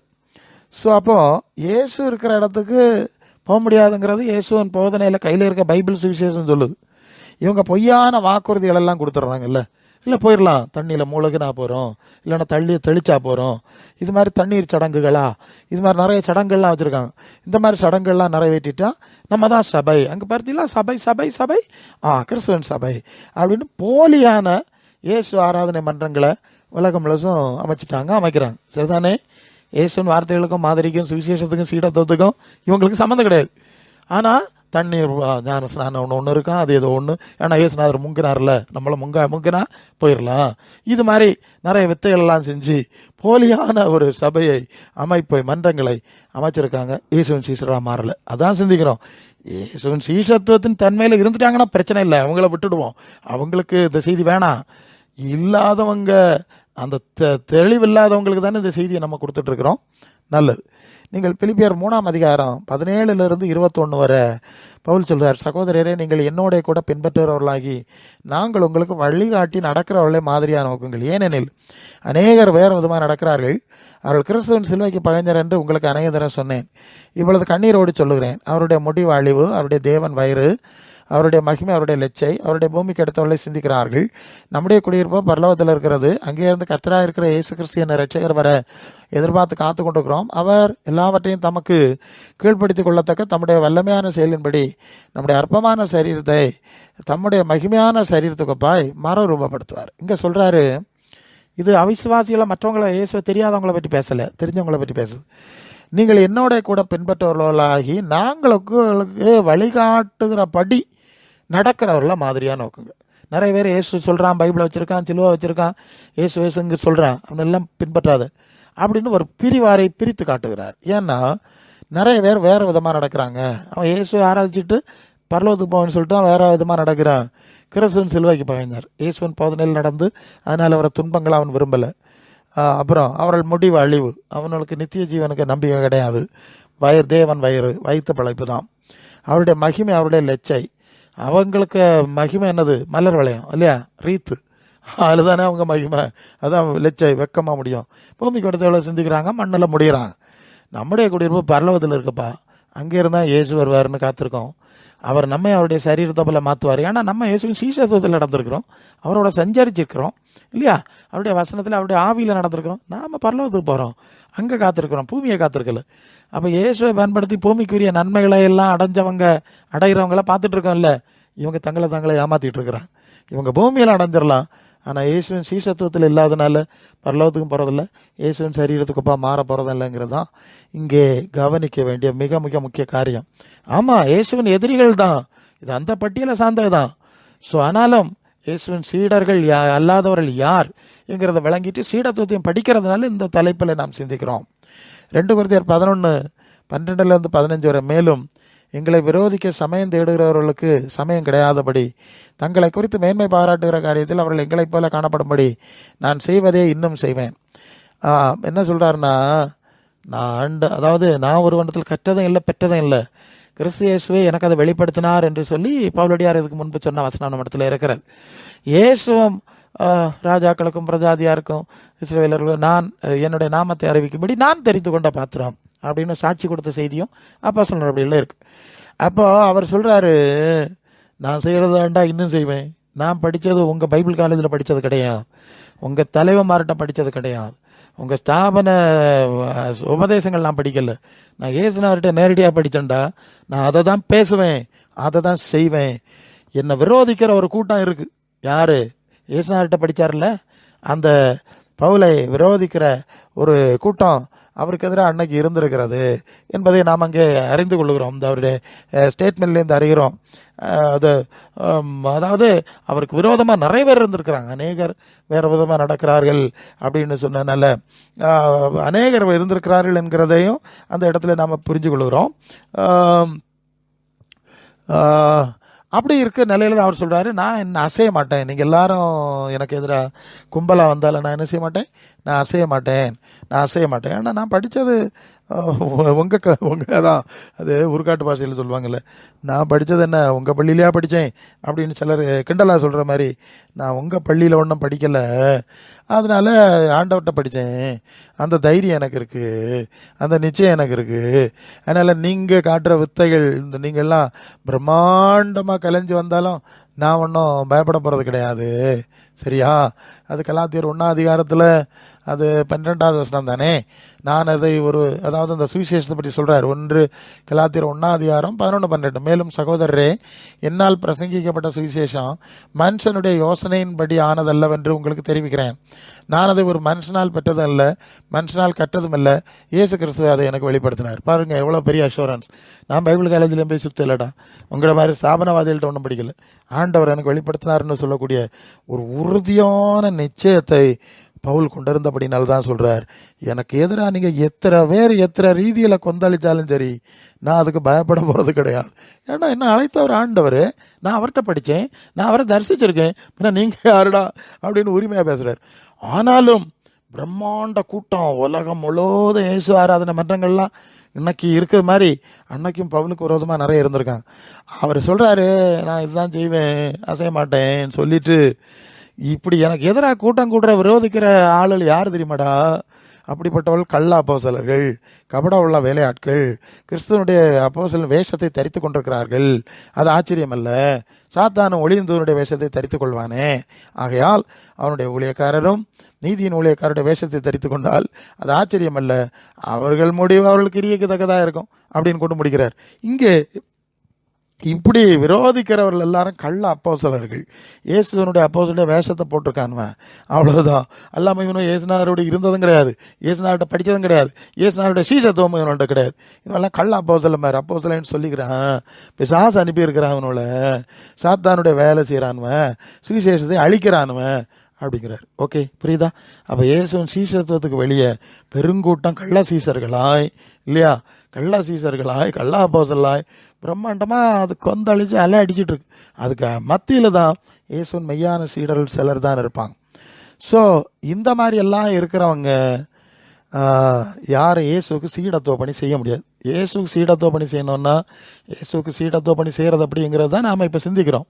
இந்த மாதிரி மோசடியான அந்த போலியான நிலைமையெல்லாம் விட்டுட்டு இயேசு பாதில் இருக்கணும், அவர்கிட்ட படிக்கணும், அவருடைய சீஷத்துவத்தின் தன்மைகள் வரணும், வந்து தான் மற்றவங்களை சீஷத்துவ வேலைக்கு சீடராக்குற பணியை செய்ய முடியும். இப்போ மற்ற 28, 19, 20 அந்த வசனம் என்ன சொல்லணும்னா, ஆகையால் நீங்கள் புறப்பட்டு போய் எல்லா ஜாதியும் சீசராக்குங்க அப்படின்னு இருக்குது. நீங்கள் நல்லா கவனிக்கணும், நீங்கள் புறப்பட்டு போய் சகல ஜாதியும் சீசராக்கணும். இது பைபிளில் தான் அந்த வசனம் இருக்குது பாருங்க. இந்த வசனத்தை எடுத்து ஒரு ஆள் படித்தோன்னே நீங்கள் புறப்பட்டு போய் சகல ஜாதியும் சீசராக்கணும், உடனே அந்த ஆள் என்ன நினைக்கணும்னா, அப்போ நான் புறப்பட்டு போகணுமோ?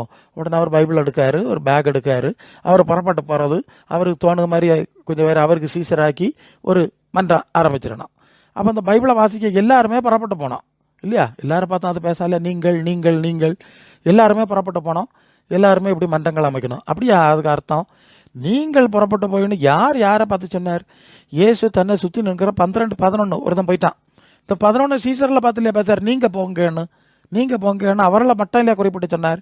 எவ்வளவோ மக்கள் மத்தியில் இயேசு பிரசங்கம் பண்ணிட்டு இருந்தார் இல்லையா? நீங்கள் எல்லாம் புறப்பட்டு போய் எல்லாரும் எனக்கு சீசராக்குங்கன்னு எங்கேயாவது சொன்னாரா? இல்லையே, தன்னோடு கூட இருந்தவர்கள்ட்ட சொன்னார். அதுதான் நாம் ஏற்கனவே பார்த்துட்டோம். அது மார்க் 3:14, 12 பேரை தெரிந்து கொண்டு தம்மோடு கூட இருக்கவும் பிரசங்கிக்கும்படியாக தாவன் அவர்களை அனுப்பவும் அவர் வச்சிருந்தார். அவர்களை பார்த்தா நீங்கள்னார். ஏற்கனவே உங்களுக்கு நான் சொல்லி தந்தேன், படிப்பிச்சேன், பிரசங்கம் பண்ண சொன்னேன், நீங்கள் செய்யுங்கன்னு சொல்கிறார். இப்போ என்ன நடக்குன்னா, இதுக்கு சம்மந்தம் இல்லாதவன் எல்லாம் ஏதோ ஒரு இதில் போகிறான், இங்கே போய் பிரிண்ட் அவுட்டை வாங்குறான், அங்கே படித்தேன் இங்கே படித்தேன்னு வாங்குறான், இவன் என்னமோ இயேசுநாதர் நாமத்தில் செய்கிறான். இப்படி தான் இருக்கும். இயேசுநாதரோடு இருந்து சீஷத்துவம் படித்து வந்தவங்க தான் சீஷத்துவம் செய்ய முடியும், மற்றவங்க செய்ய முடியாதுங்கிறதுக்கு இது ஒரு அடிப்படையாக இருக்குது. 1 கொரிந்தியர் 12 அதிகாரம் 28, 29 வசனத்தில் தேவனானவர் சபையில் முதலாவது அப்போஸ்தலர், நல்ல கவனிங்க, முதலாவது அப்போஸ்தலர், 2வது தீர்க்கதரிசி, 3வது போதவர், பின்பு அற்புதங்கள், பின்பு குணமாக்க வரங்கள், ஊழியங்கள், ஆளுகைகள், பலவித பாஷைகளும் ஏற்படுத்தினார். எல்லாரும் அப்போஸ்தலர்களா? எல்லாரும் தீர்க்கதரிசிகளா? எல்லாரும் போதவர்களா? எல்லாரும் அற்புதங்களை செய்கிறவர்களான்னு பார்க்குறோம். இங்கே சபையில் முதலாவது அப்போஸ்தலர், இந்த அப்போஸ்தலர் என்ற வார்த்தைக்கு தேவனால் அதிகாரப்படுத்தப்பட்டு அங்கீகரிக்கப்பட்டு அனுப்பப்பட்டவர்கள் என்று தான் அப்போஸ்தலர்ங்கிற வார்த்தையினுடைய பொருள். ஸோ முதலாவது இயேசு அனுப்பினவர்கள் தான் முதலாவது அப்போஸ்தலர். அதான் அந்த 11, 12 அப்புறம் அந்த பவுலையும் ஆண்டவர் தெரிஞ்செடுக்கிறார், அதனால் 12 ஆகிவிடுறது. இந்த 12 சீடர்கள் தான் இவர்கள் தான் முதலாவது அப்போஸ்தலர். முதல் அப்போஸ்தலர் அவ்வளோதான். 2வது இப்படி இல்லாமல் இயேசுவால் அனுப்பப்படாத நிறைய பேர் வந்திருக்காங்க. கள்ளத்திற்கு அப்போஸ்தலர்னு இவர் பவுல் சொல்கிறத நம்ம பார்த்துட்டோம்ல. இவரில் இயேசு அனுப்பலை, இயேசுவிட்ட படிக்கலை, இயேசுவிட்ட ஐக்கியத்தில் இல்லை, சீசத்தோன்னு இவங்களுக்கு தெரியாது. ஸோ இன்னும் கள்ள அப்போஸ்தலர் சாத்தான் அனுப்பி விட்டான், அவன் சீசராக்கிறதுக்கு மோசடியாக அனுப்பி விட்டுட்டான்ங்கிற காரியத்தை பவுல் சொன்னதை நாம் பார்த்தோம். சரி, இப்படி தீர்க்கதரிசி, 2வது தீர்க்கதரிசன அனுபவம் உள்ளவர்கள், போதகர்கள், அற்புதம், குணமாக்கம் வரம், ஊழியம், ஆளுகை எல்லாம் அந்த கிறிஸ்துவன் சபைக்குள்ளே தான் வச்சார். இன்றைக்கு இந்த அனுபவத்தை கிறிஸ்துவன் சபைக்குள்ளே பார்க்க முடியலை. ஏன்னா அந்த ஸ்ட்ரக்சரை உடைச்சிட்டாங்கல்ல, இயேசு ஆராதனைக்கு போயிட்டாங்க. இயேசுவின் சீசத்துவத்தில் இல்லாததுனால இயேசு ஆராதனைக்கு போய் சுவிசேஷத்தை உடைச்ச புறம் எப்படி கிறிஸ்துவனுடைய ஆளுகை சபையில் வரும்? எல்லாரும் அப்போஸ்தலர் கிடையாது, எல்லாரும் தீர்க்கதரிசிகள் கிடையாது.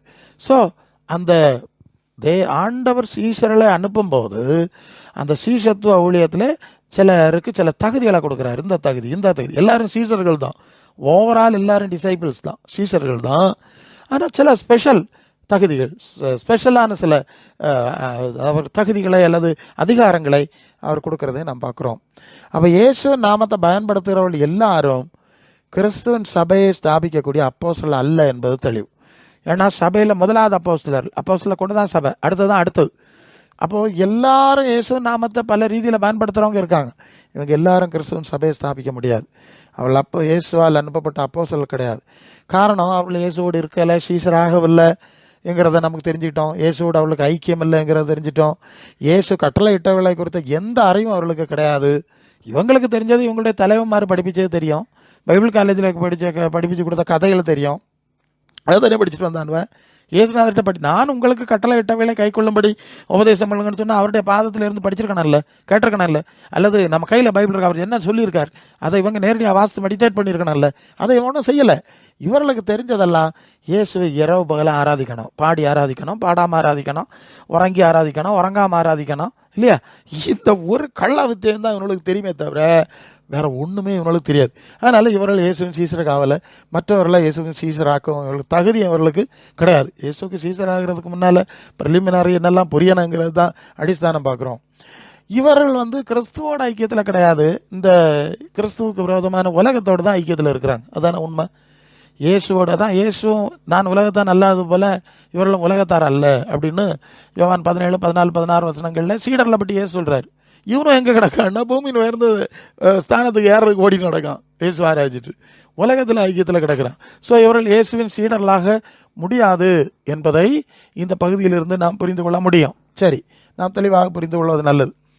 இப்போ நீங்கள் மற்ற 6ஆம் அதிகாரம் 24ஆம் வசனத்தில் 2 எஜமான்களுக்கு ஊழியம் செய்ய ஒரு நாளும் கூடாது. 2 எஜமான்கள் ஊழியம் செய்ய முடியாது. ஒருவனை பகைப்பான், மற்றவனை பகைத்து மற்றவனை ஸ்நேகிப்பான். ஒருவனை பற்றி கொண்டு மற்றவனை அசட்டை பண்ணுவான். தேவனுக்கும் உலக பொருளுக்கும் ஊழியம் செய்ய முடியாது. இது நம்ம பார்த்துட்டோம். அப்போ இவனும் உலகத்தின் உயரத்தில் யார் போகிற பாவெல்லாம் இயேசுக்கு சீசன் இல்லைங்கிற தெளிவாக வழங்கிட்டுலாம் இல்லை. ஓகே, அதனால் இவர்கள் இயேசுவின் சீசத்துவத்தில் ஒரு நாள் இருக்க முடியாது. இந்த கேட்டகரியை நம்ம புரிஞ்சுக்கிறோம். இயேசுவை, அதாவது உலக ஆசீர்வாத கொள்கைக்காரர்கள் யாரும் இயேசுக்கு ஊழியம் செய்ய முடியாது, சீஷத்துவ ஊழியம் செய்ய நிச்சயமாக முடியாது. இது மிக தெளிவானது. இன்னைக்கு உலகம் முழுவதும் அதுதான் நடந்துட்டு இருக்கு. இதுதான் கள்ளப்போஸ்தலர்கள், கள்ள மார்க்கம்னு சொல்கிறது தெளிவாக புரிந்து கொள்ளணும். அப்புறம் நீங்கள் மற்ற 23ஆம் அதிகாரம் 10ஆம் வசனத்தில் ஆண்டவர் சொல்வார், நீங்கள் குருக்கள் என்று அழைக்கப்படாதீர்கள், கிறிஸ்து ஒருவரே உங்களுக்கு குருவாக இருக்கிறார். இங்கே இயேசு சொல்கிறார், நான் உங்களுக்கு குருவாக இருக்கிறேன். எப்படி இருக்கிறேன்? நான் கடவுளாக இருக்கிறேன், என்ன ஆராதிங்கன்னு சொல்லலைங்க. குருன்னா குரு சீடர்களுக்கு தலைவராக இருக்கிறவர் குரு. அப்போ இயேசுவை குருவாக ஏற்றுக்கொண்டு அவரின் மாதிரிகளை பின்பற்றாத எவரும் இயேசுவுக்கு சீடர்லாம் கிடையாது, இயேசுக்கு சீடத்துவ வேலை செய்ய முடியாது. சரிதானே? இயேசு ஆராதிக்கிறேன், நான் சீஷத்துவ வேலை செய்யணும்னா நடக்காது. நீ இயேசுவை குருவாக ஏற்றுக்கொள்ளுவியா? குருன்னா அவர் சொல்கிறத அப்படியே ஃபாலோ பண்ணணும். குருவை பின்பற்றுகிற சீடர்கள் தேறினவன் எவனும் குருவை போல இருப்பான் அப்படிலாம் வேற வசனத்தை ஆண்டவர் சொன்னது இருக்கு. அப்போ குரு என்று சொன்னால் நாம் பின்பற்ற வேண்டிய தலைவர். யோவான் 13:15-17 வரை, நான் உங்களுக்கு செய்தது போல நீங்களும் செய்யும்படி உங்களுக்கு மாதிரியை காண்பித்தேன். மெய்யாகவே நான் உங்களுக்கு சொல்கிறேன், ஊழியக்காரன் தன்னை எஜமானிலும் பெரியவன் அல்ல, அனுப்பப்பட்டவன் தன்னை அனுப்பினவரிலும் பெரியவன் அல்ல. நீங்கள் இவைகளை அறிந்திருக்கிறபடினால் இவைகளை செய்வீர்களானால் பாக்கியவான்களாக இருப்பீர்கள். இங்கே ஆண்டவர் சொல்றார், நான் உங்களுக்கு குரு இல்லையா? ஆண்டவர்னா எஜமான் அர்த்தம். ஆண்டவன் எஜமானே. அது நீங்கள் 1 பேதுரு 3:3 வசனத்தில் சாராள் ஆபிரகாமை ஆண்டவனே என்று சொல்லி கீழ்ப்படிந்திருந்தார் இல்லையா? அதே மாதிரி தான். அப்போ இவர் எஜமான், தலைவர். அதை வேறு பகுதியில் நான் பார்த்துருக்குறோம். இப்போ குரு என்ற தலைப்பில் பார்க்குறோம். அப்போ குருவை போல நான் காட்டின மாதிரிப்படி நீங்கள் செய்யணும். அப்படி செஞ்சால் தான் நீங்கள் பாக்கியவான்கள், என் சீடர்லாம் இருக்க முடியும்னு ஆண்டவர் சொல்கிறார். இப்போது இந்த குரு இயேசுவாகிய குருவனுடைய, நம்முடைய குருவானவருடைய சில மாதிரியை பார்ப்போம். முதலாவது தொழுகை மாதிரி. இங்கே தான் நம்ம ஆரம்பிக்கணும். ஏன்னா கடவுள் யார், இறை தொழுகை எப்படி இருக்கணுங்கிறது தான் 1ஆம் பாடமாக நம்ம நினைக்கிறோம். இப்போ இயேசு கடவுள், அவர் ஆராதிக்கணும்னு தான் இந்த மோசடி மன்றங்கள் படிப்பிச்சு ஒரு மோசடி மார்க்கம் வச்சுட்டாங்க. இப்போ இயேசு குருவை ஏற்றுக்கொள்ளணுன்னா தான் இயேசுக்கு சீசனாக முடியும்னு தான் பார்த்துட்டு வர்றோம். அப்போ இயேசு தொழுகையை பற்றி என்ன மாதிரி காண்பிச்சாருங்கிறது மிக மிக முக்கியமான ஒரு காரியம் இல்லையா? இயேசு காட்டின தொழுகை மாதிரி என்ன? லூக்கா 4:8 பிசாசு சாத்தானை பார்த்து சொல்கிறார், எனக்கு பின்னா போ சாத்தானே, உன் தேவனாகிய கர்த்தரை பணிந்து கொண்டு அவர் ஒருவருக்கு ஆராதனை செய்வா என்று எழுதியிருக்கிறதே என்று சொல்கிறார். இது இயேசு காண்பிக்கிற மாதிரி. 3 கடவுளை தொழுது கொள்ள சொல்லலை. நான் தான் கடவுள் இயேசுவேன்னு தொழுது கொள்ளுங்க அதான் சொல்லலை. தேவன் அவர் ஒருவர், பரலோகத்தின் தேவன், அவர் ஒருவருக்கு தான் ஆராதனை செய்யணும்னு எழுதியிருக்கு. அப்படி தான் செய்யணும். மாதிரி புரியுதில்ல? இயேசு காட்டின தொழுகை மாதிரி முதல் நிகழ்வது, இயேசு சொன்ன முதல் நிகழ்வது. யோவான் 4:21 சொல்கிறார், சமாரிய ஸ்திரீ எடுத்த ஸ்திரீயே, நான் சொல்கிறத நம்பு, நீங்கள் இந்த மலையிலும் எருசலேமிலும் அல்ல, எங்கும் பிதாவை தொழுது கொள்ளும் காலம் வர்றது. இங்கேயும் நான் தான் புதிய கடவுள், மற்றெல்லாம் செத்த கடவுள், நான் சாவாத கடவுள், இந்த என்ன தொழுகை செய்யக்கூடிய காலம் வரும் பார்த்துக்க, இன்னும் வந்திருக்கு, இதுதான் சுவிசேஷம் சொல்லவில்லையே? அப்படி பிதாவை தொழுது கொள்ளுங்கப்பான்னு சொல்லிட்டு 24 அந்த பிதா எப்படி இருக்கிறாருன்னு சொல்கிறார். தேவன் ஆவியாக இருக்கிறார், அவரை தொழுது கொள்வரோடு ஆவியோடும் உண்மையோடும் தொழுது கொள்ள வேண்டும். புதிய மொழிபெயர்ப்பில் கடவுள் உருவமற்றவர், அவருடைய உண்மை இயல்புக்கு ஏற்ப உள்ளத்தால் தான் அவரை தொழுது கொள்ள முடியும். நான் தான் கடவுள்னா இவ்வளவு விளக்கமாக இவ்வளவு காரியம் சொல்ல வேண்டிய அவசியம் என்ன வந்து?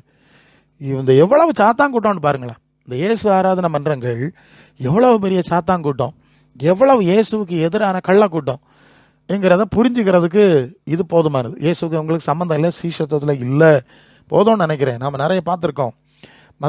லூக்கா 10:21 இயேசு சொல்லுகிறார், பிதாவே வானத்துக்கும் பூமிக்கு ஆண்டவர். வானத்துக்கும் பூமிக்கு ஆண்டவர் யாரு?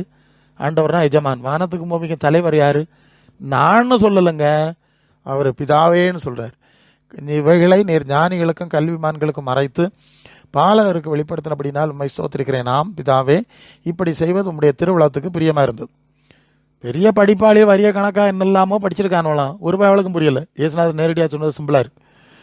அப்படி சொல்லிட்டு சொல்றார், நீர் அதாவது பாலகருக்கு சாதாரணமானவர்களுக்கு வெளிப்படுத்துக்கு நீர் என்று சொல்லி அவரை ஸ்தோத்தரிக்கிறார். அப்போ இயேசு பிதாவை தொழுகை செய்கிறதை இங்கே பார்க்குறோம். எப்போ இயேசுனுடைய தொழுகை மாதிரி என்னது? பிதாவை தொழுகைகளை தொழ வேண்டுங்கிறது தானே. ஸோ இதை பின்பற்ற வேண்டும். யோவான் 11:41 லாசருக்கு கல்லறைக்கு முன்பாக வந்து, பிதாவே நீர் எனக்கு செவி கொடுத்தபடியால் உம்மை ஸ்தோத்திரிக்கிறேன். மீண்டும் இயேசு பிதாவை தொழுது கொண்டு ஒரு மாதிரியை காண்பிக்கிறதை நாம் பார்க்குறோம். யோவான் 5:41 நான் மனுஷனால் மகிமையை ஏற்றுக்கொள்கிறதில்லைன்னு சொல்லிட்டார். என்ன நீங்கள் ஆராதிக்க வேண்டிய அவசியம் இல்லை, உங்கள் மகிமையை நான் நீங்கள் பாடுற புகழ் பாட்டை நான் விரும்பலை, அதனால தான் சொன்னார் நான் மனுஷனால் மகிமையை ஏற்றுக்கொள்கிறதில்லை. யோவான் 14:15-16 சொல்கிறார், நீங்கள் என்ன இடத்துல அன்பாக இருந்தா என்ன பாடாண்டாம், என்ன ஆராதிக்காண்டாம், என் கட்டளை கடைப்பிடிங்க. அப்போ நான் பிதாவை உங்களிடத்தில், அப்போ என்னுடைய பிதாவை உங்கள்கிட்ட அன்பாக இருப்பார். அப்போ உங்களோடு கூட இருக்கும்படி ஒரு சத்திய ஆவியாகிய தேற்றரவாளனையும் நான் பிதாவிடத்திலிருந்து அனுப்பி வைப்பேன். யோவான் 14:23 மீண்டும் ஒருவனில் அன்பாக இருந்தால் என் வசனத்தை கடைப்பிடிப்பான், அவனிடத்தில் பிதா அன்பாக இருப்பார், நாங்கள் வந்து அவனோட வாசம் பண்ணுவோம். திரும்பியும் சொல்கிறார், என்னிடத்தில் அன்பாக இருந்தால் என்ன ஆராதிக்கப்படாது, எனக்கு என்ன பின்பற்றுங்க, எனக்கு சீசனாக இருங்க, என்னை குருவாக ஏற்றுக்கொள்ளுங்கன்னு சொன்னால் இந்த கள்ளமார் என்ன செய்யறான்? இந்த சாத்தாங்கூட்டங்கள் என்ன செய்ய சொல்லுங்க? இந்த இயேசுவின் பேரில் நடக்கிறத மற்றவங்களை விட இவங்கள தானே சாத்தாங்கூட்டம்னு சொல்லணும். மற்றவன் தெரியாமல் செய்வான், விட்டுடுவான். நீ கையிலே வச்சிருக்க வாழ் மாதிரி எத்தனை வரையும் புரட்டினா இதை உருட்டுனா அங்கே எங்கேயும் பைபிளை புரட்டுறதுக்கு எப்படின்னே படிச்சிங்களாடா நீங்கள் வரிய கணக்காட்டு. ஸோ இங்கே பார்க்குறோம், இயேசு எனக்கு மரியாதை செய்யணும்னு நான் சொன்னதையும் நான் நடந்த மாதிரியிலே நடந்துரு, அப்படி நடந்தால் ஒன்று எனக்கு தெரியும், இல்லைன்னா ஒன்று எனக்கு தெரியாது, அக்கிரமச்சைக்காரன்னு சொல்லிடுவேன் நான் ஆண்டவர் சொன்ன வசனம் இருக்கு. சரி, அப்போ இயேசுவன் தொழுகை மாதிரி என்னன்னு தெரியுதில்ல?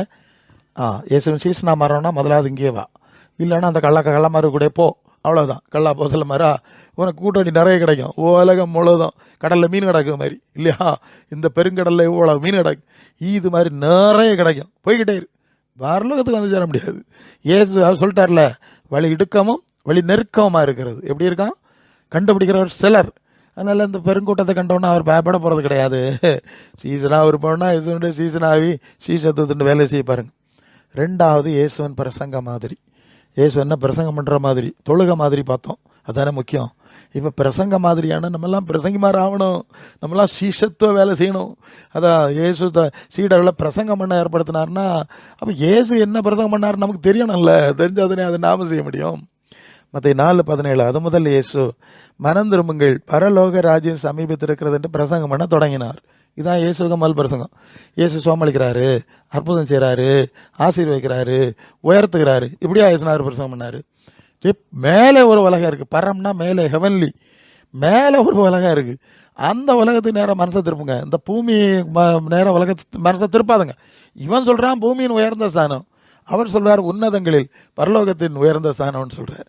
அப்போது இயேசுவின் சீசர் ஆகிறவங்க இயேசு பரலோகத்தை பிரசங்கம் பண்ணாருங்கிறத தெரிஞ்சிருக்கணும். 6:33 மத்தேயுவில் முதலாவது தேவனுடைய ராஜ்யத்தை அவருடைய நீதியையும் தேடுங்கள்னு சொல்கிறார். தேவன்னா பரலோக ராஜ்யத்தையும் அவருடைய நீதியையும் நியாயங்களையும் தேடும். பூமி முற்றிலும் எதிராக இருக்குது. நம்ம வேறு செய்திகளை நாம் நிறைய பார்த்துருக்குறோம். மத்தேயு 10:7-8 தம்முடைய சீடரில் அவர் அனுப்பும்போது சொல்கிறாரு, நீங்கள் போங்க, பரலோக ராஜ்யம் சமீபமாக இருக்கிறதுன்ட்டு பிரசங்கம் பண்ணுங்க. பூலோகம் சமீபமாக இருக்குது, அவனை ஆசீர்வதிக்க போகிறாரு, எல்லாம் பெரிதாக்க போகிறாரு. இந்த கள்ளத்தினெல்லாம் பேசுனார் அவர். பரலோகர் அவர் என்ன பேசினாரோ அதை பற்றி தான் நீங்களும் பேசுங்கப்பா, பிரசங்கிங்கள்னு சொல்லிட்டு வியாதியை சோமாக்குங்க, குஷ்ரோகிகளை சோம் பண்ணுங்க, சுத்தம் பண்ணுங்க, மரித்தவரை எழுப்புங்க, பிசாசை துரத்துங்க, இலவசமாக பெற்றீர்கள் இலவசமாக கொடுங்க. பரலோகத்தை பேசி ஜனங்களுக்கு மற்ற காரியத்துக்கு ஜோம் பண்ணுங்க. பூலோகத்தின் உயர்ந்த இடத்துல உட்கார பண்ணுறதுக்கு ஜோம் பண்ணாத. அந்த வேறுபாடை பாருங்க. பூலோகத்தில் உயர்ந்த ஸ்தானத்தில் உட்காரதுக்கு நீ ஜோம் பண்ணாத, பரலோக ராஜ்யத்தை பேசு, அதை ஏற்றுக்கொள்வாங்க. அதுக்கு வர்றவங்களுக்கு மற்ற காரியங்களுக்காக ஜோம் பண்ணுங்க. அங்கே போகிறதுக்காக வேண்டி இந்த காரியங்களையும் கொடுத்து அங்கே கொண்டு போங்க. இப்படி தான் சொன்னார், புரிஞ்சுக்கணும். அப்போது இயேசு பரலோகத்தை பிரசவம் பண்ணால் நாமளும் அதே ரீதியில் அதே தன்மையில், நீங்கள் அப்போஸ்தலர்லாம் அப்படி தான் செஞ்சுருக்காங்க. நீங்கள் பேதுரு பண்ண ஒரு பிரசங்கத்தை குறித்து, நீங்கள் உங்கள் பாவங்கள் 3:20 அப்போஸ்தலர் 3:20 உங்கள் பாவங்கள் நிவர்த்தியாகும் பொருட்டு மனம் திரும்பி குணப்படுங்கள். கொர்நேலியனுடைய வீட்டில் பிரசங்கம் பண்ணுகிறார். 10:41 அந்த பகுதியில் நாம் படிக்கிறோம் அப்போஸ்தலரில். அவர் அதாவது இவருடைய நாமத்தினாலே பாவம் மன்னிப்பை பெறுவார்கள்ங்கிறதையும் சொல்லிட்டு, இயேசுவே தேவனால் ஏற்படுத்தப்பட்ட நியாயாதிபதி என்று பிரசங்கிக்கவும் எங்களுக்கு கட்டளையிட்டார். இப்போ எவனாவது இயேசு தேவனால் ஏற்படுத்தப்பட்ட நியாயாதிபதினு பேசுகிறானா, நீதிபதினு பேசுகிறானா? பேசுறது இல்லை. ஆமாம், அன்றைக்கு பேதுரு அப்படி பேசியிருக்கான். பவுல் சொல்கிறார், அது அப்போஸ்தலர் 20:23 அது என்ன சொல்லுதுன்னா, முன்பு தமஸ்குவிலும் எருசலேமிலும் பிரஜாதியாரிடத்தில் நான் போய் அவர்கள் தேவனிடத்திற்கு மனம் திரும்பி கொடப்படவும் மனம் திரும்பலுக்கு ஏற்ற செயல்களை செய்ய வேண்டும் என்று பிரசங்கம் பண்ணினேன். பார்த்தீங்களா, தேவன் பரலோக தேவனிடத்திற்கு மனசை திருப்புங்க, அவர் அங்கே இருக்கார், அவருக்கு ஏற்ற செயல்களை செய்யுங்கன்னு சொன்னேன். 8ஆம் அதிகாரத்தில் நீங்கள் அப்போஸ்தலர் வந்தால் பிலிப்புவின் பிரசங்கம், அவன் பரலோக தேவனுடைய ராஜ்யத்துக்கு ஏற்ற வேளையும் இயேசுவின் நாமத்துக்கு அடுத்த வேளையும் பிரசங்கித்த போது விசுவாசித்தவர்கள் ஞானஸ்நானம் பெற்றார்கள் என்ற அந்த பகுதி போகுது. பவுல் இன்னொரு இடத்துல பிரசங்கம் பண்ணுகிறார், ஒரு மனுஷனை தேவன் நியமித்திருக்கிறார், அந்த மனுஷனை கொண்டு பூமியை நீதியாய் நியாயம் தீர்ப்பார். அந்த மனுஷனை மரித்தோரிலிருந்து எழுப்பினதுனால அந்த நிச்சயத்தை எல்லாருக்கும் ஏற்படுத்தினார். இப்படி தாங்க அவங்க சுவிசேஷம் பேசுனாங்க. இந்த பயவெல்லாம் இந்த கோடங்கி குடுகுடுப்பக்கார மாதிரி நல்ல காலம் பிறக்குது ஈன்னு பாடுற மாதிரி இந்த ஏமாத்து வித்தவொடனே நடத்திட்டு நடக்கல. அவங்க பிரசங்கம் வேறு, இயேசுக்கு பிரசங்கம் அப்போஸ்தலர் பிரசங்கத்தை ஓரளவு பார்த்துட்டோம். அப்போ அதுபோல் பிரசங்கிக்கிற அனுபவம் தான் சீடத்துவம், சீடராக்குதல் என்பதை நாம் இங்கே புரிந்து கொள்வோம். 3வது இயேசுவின் மாதிரியை பார்க்குறோம். அவருடைய மாதிரி அவருக்கு சீசர் ஆகணும் இல்லை, அதுக்கு வேண்டி. 3வது இயேசுவின் ஊழிய மாதிரி. நீங்கள் மத்திய 20ஆவது அதிகாரம் 25-28 அப்பொழுது இயேசு அவர்களை கிட்ட வர செய்து, பிரஜாதியாருடைய அதிகாரிகள் அவர்களை இரமாப்பாய் ஆளுகிறார்கள் என்றும் பெரியவர்கள் அவர்கள் மேல் கடினமாய அதிகாரம் செலுத்துகிறார்கள் என்றும் நீங்கள் அறிந்திருக்கிறீர்கள். உங்களுக்குள்ள அப்படி இருக்கலாம். உங்களில் எவனாகிலும் பெரியவனாக இருக்க விரும்பினால் அவன் உங்களுக்கு பணிவிடைக்காரனாக இருக்க கிடவன். உங்களில் எவனாவது முதன்மையானவனாக இருக்க விரும்பினால் அவன் உங்களுக்கு ஊழியக்காரனாக இருக்க கிடவன். அப்படியே மனுஷகுமாரன் ஊழியம் கொள்ளும்படி வராமல் ஊழியம் செய்யவும் அநேகரை மீட்கும் பொருளாக தம்முடைய ஜீவனை கொடுக்கவும் வந்தார் என்று சொல்லி இங்கே பார்க்குறீங்க. ஸோ இயேசுநாதருக்கு ஊழியம் செய்கிறதுங்கிறது தலைவனாகிற விஷயம் கிடையாது, தலைவர்களை மாதிரி உட்கார்ந்துட்டு இருக்கிற விஷயம் கிடையாது. தன்னைத்தானே வறுக்கணும், தன் சிலுவை எடுக்கணும். கோதுமை மணி நிலத்தில் விழுந்து சாவாட்டா பலன் கொடுக்காதுன்னு சொன்ன வசனம் எல்லாம் தியானிச்சிருக்கோம்ல. இப்படி தன் ஜீவனை கொடுக்கிற, மற்றவர்களை எப்படியாவது மீட்க வேண்டும், ரட்சிக்க வேண்டும் என்று சொல்லி தங்களுடைய தானம் மான அந்தஸ்து அது இது எல்லாத்தையும் விட்டு ஜீவனை கொடுக்கிற அளவுக்கு அவர் ஒரு ஊழிய மாதிரியை காண்பித்தார். இது போல தான் நீங்களும் ஒரு மாதிரியாக இருக்கணும் அப்படின்னு சொல்லுகிறார். லூக்கா 22ஆம் அதிகாரம் 25-27 வரை வந்தீங்கன்னா, அவர்களை நோக்கி, பிரஜாதியாரின் ராஜாக்கள் அவர்களை ஆளுகிறார்கள், அவர்கள் மேல் அதிகாரம் செலுத்துகிறார்கள். உங்களுக்குள்ளே அப்படி இருக்கக்கூடாது. பெரியவன் சின்னவனை போல இரு, தலைவன் பணிவிடைக்காரனை போல வருது. நான் உங்கள் நடுவில் பணிவிடைக்காரனை போல இருக்கிறேன். அவர் மாதிரி காண்பிக்கிறார். அதான் விஷயம். பத்தியெல்லாம் உங்கள் பக்கத்தில் உங்கள் கால்களை கழுவுகிறேன், பணிவிடைக்காரனாக இருக்கிறேன்ல, இது மாதிரி தான் நீங்கள் இருக்கணும். அதுதான் ஊழிய மாதிரி என்று மாதிரியை படித்து கொடுக்குறார். அப்புறம் நீங்கள் மத்திய 23:8 நீங்களோ ரபி அல்லது ரபினா போதகரே என்ற அர்த்தம். ஆமாம், ரபி ரபி என்று அழைக்கப்படாதீர்கள், கிறிஸ்து ஒருவரே உங்களுக்கு போதகராக இருக்கிறார், நீங்கள் எல்லாரும் சகோதரர்களாக இருக்கிறீர்கள். இந்த வார்த்தையை கவனிக்கணும். நம்ம எல்லாரும் பிரதர்ஸ் தான், மாறி மாறி சகோதரர்கள் தான்.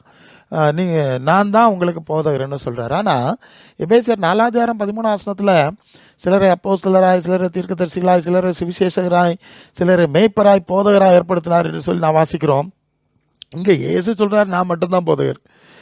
சபையில் அவர் போதகர்களை ஏற்படுத்தினார் இருக்கிற வசனத்தை வேறு பகுதியில் பார்க்குறோம். இது நாம் சரியாக விளங்கி கொள்ளணும். இயேசு தான் போதகர், பிரதான போதகர். அவருடைய போதனையின்படி அடிப்படையில் போதிக்கிற மற்ற போதகர்கள் இருக்கிறார்கள் இல்லையா? அவர் தான் போதகர். அவருடைய போதனை அதான், அதுக்கு தான் நானே போதகர்னு சொன்னார்.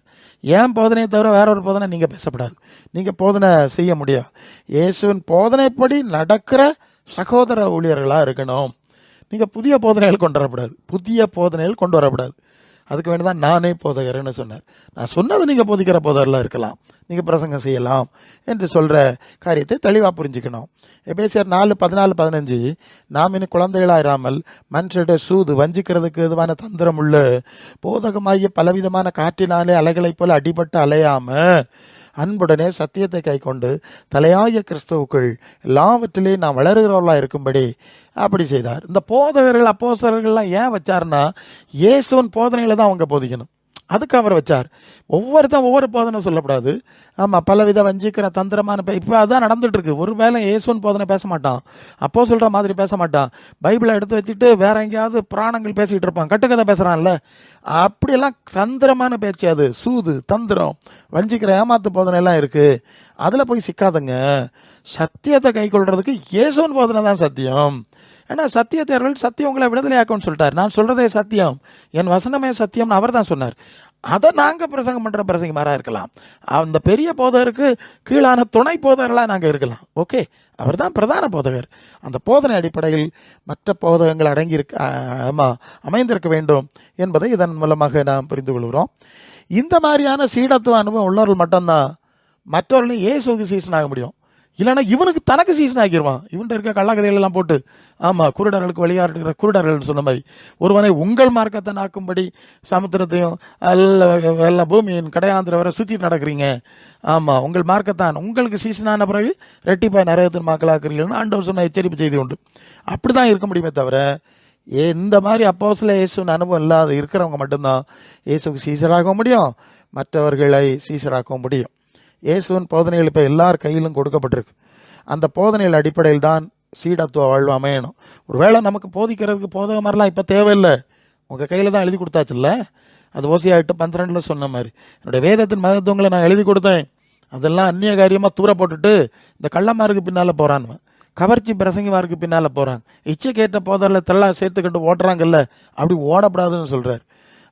என் போதனை கையில் இருக்குது, அதன் அடிப்படையில் தான் உன் சீஷத்துவ வாழ்வு இருக்கணும். மற்றபடி எங்களுக்கு அந்த பாசம் தான் ஜோமணி பேவரட்டினாரு, அவன் சொல்லுறது கேட்பேன், அவன் ஜோமணி தான் சுகம் ஆச்சுது, அவன் சொல்லுறதுக்கு அப்படிலாம் சொல்லப்படாது. நீ அப்போ இயேசுக்கு என்ன மரியாதை கொடுக்க போற? நீ அவர் ஜெபிச்சிருந்தா அவங்களுக்கு ஒரு மரியாதை கொடுக்கலாம், இயேசுக்கு என்ன மரியாதை கொடுப்ப நீ? அவன் பிரசங்கி ஒன்ன விடு, அவன் இயேசு நாமத்தை சொல்லி தானே பேவரட்டி இருப்பான், இயேசு நாமத்தை சொல்லி தானே சுகம் ஆக்கியிருப்பான், இயேசு நாமத்தை சொல்லாமல் ஒரு பொறுமையிலும் சொல்ல மாட்டான் இப்போ ஈஸியாக.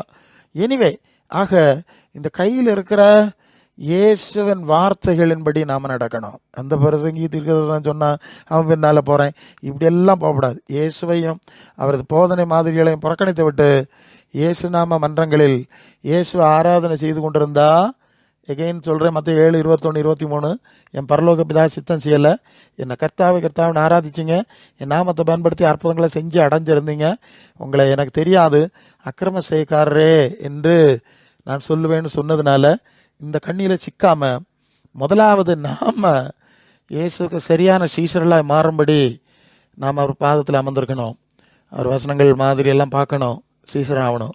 அதுக்கு பிறகுதான் மற்றவங்களுக்கு மற்றவங்களையும் இயேசுக்கு சீஷராக்குற அனுமதி அவர் தாராருன்னு பார்க்கணும்ல. முதல்ல அவர்கிட்ட உட்காரணும், அவர் தான் சொல்கிறார் நீங்கள் புறப்பட்டு போங்கன்னு. அவர் அந்த 12-11 ப்ளஸ் அப்புறம் பவுலுக்கு தனியாக உத்தரவு கொடுக்குறார். நீ போ, அவர்கள் இருளை விட்டு ஒளியினிடத்திற்கும் சாத்தானுடைய அதிகாரத்தை விட்டு தேவனிடத்திற்கும் அவருடைய கண்களை திறக்கும்படி நான் அனுப்புகிறேன். ஸோ அப்போ ஏசு அனுப்பணுங்க. சீஷர் ஆயாச்சுப்பா, நீ இந்த வேலை செய், போ, நீ அப்போஸ்தல வேலை செய், நீ தீர்க்கதரிசியா, நீ சுவிசேஷனா, ஏன் போதனா, ஏன் சீசனாக தான் இருக்கணும்.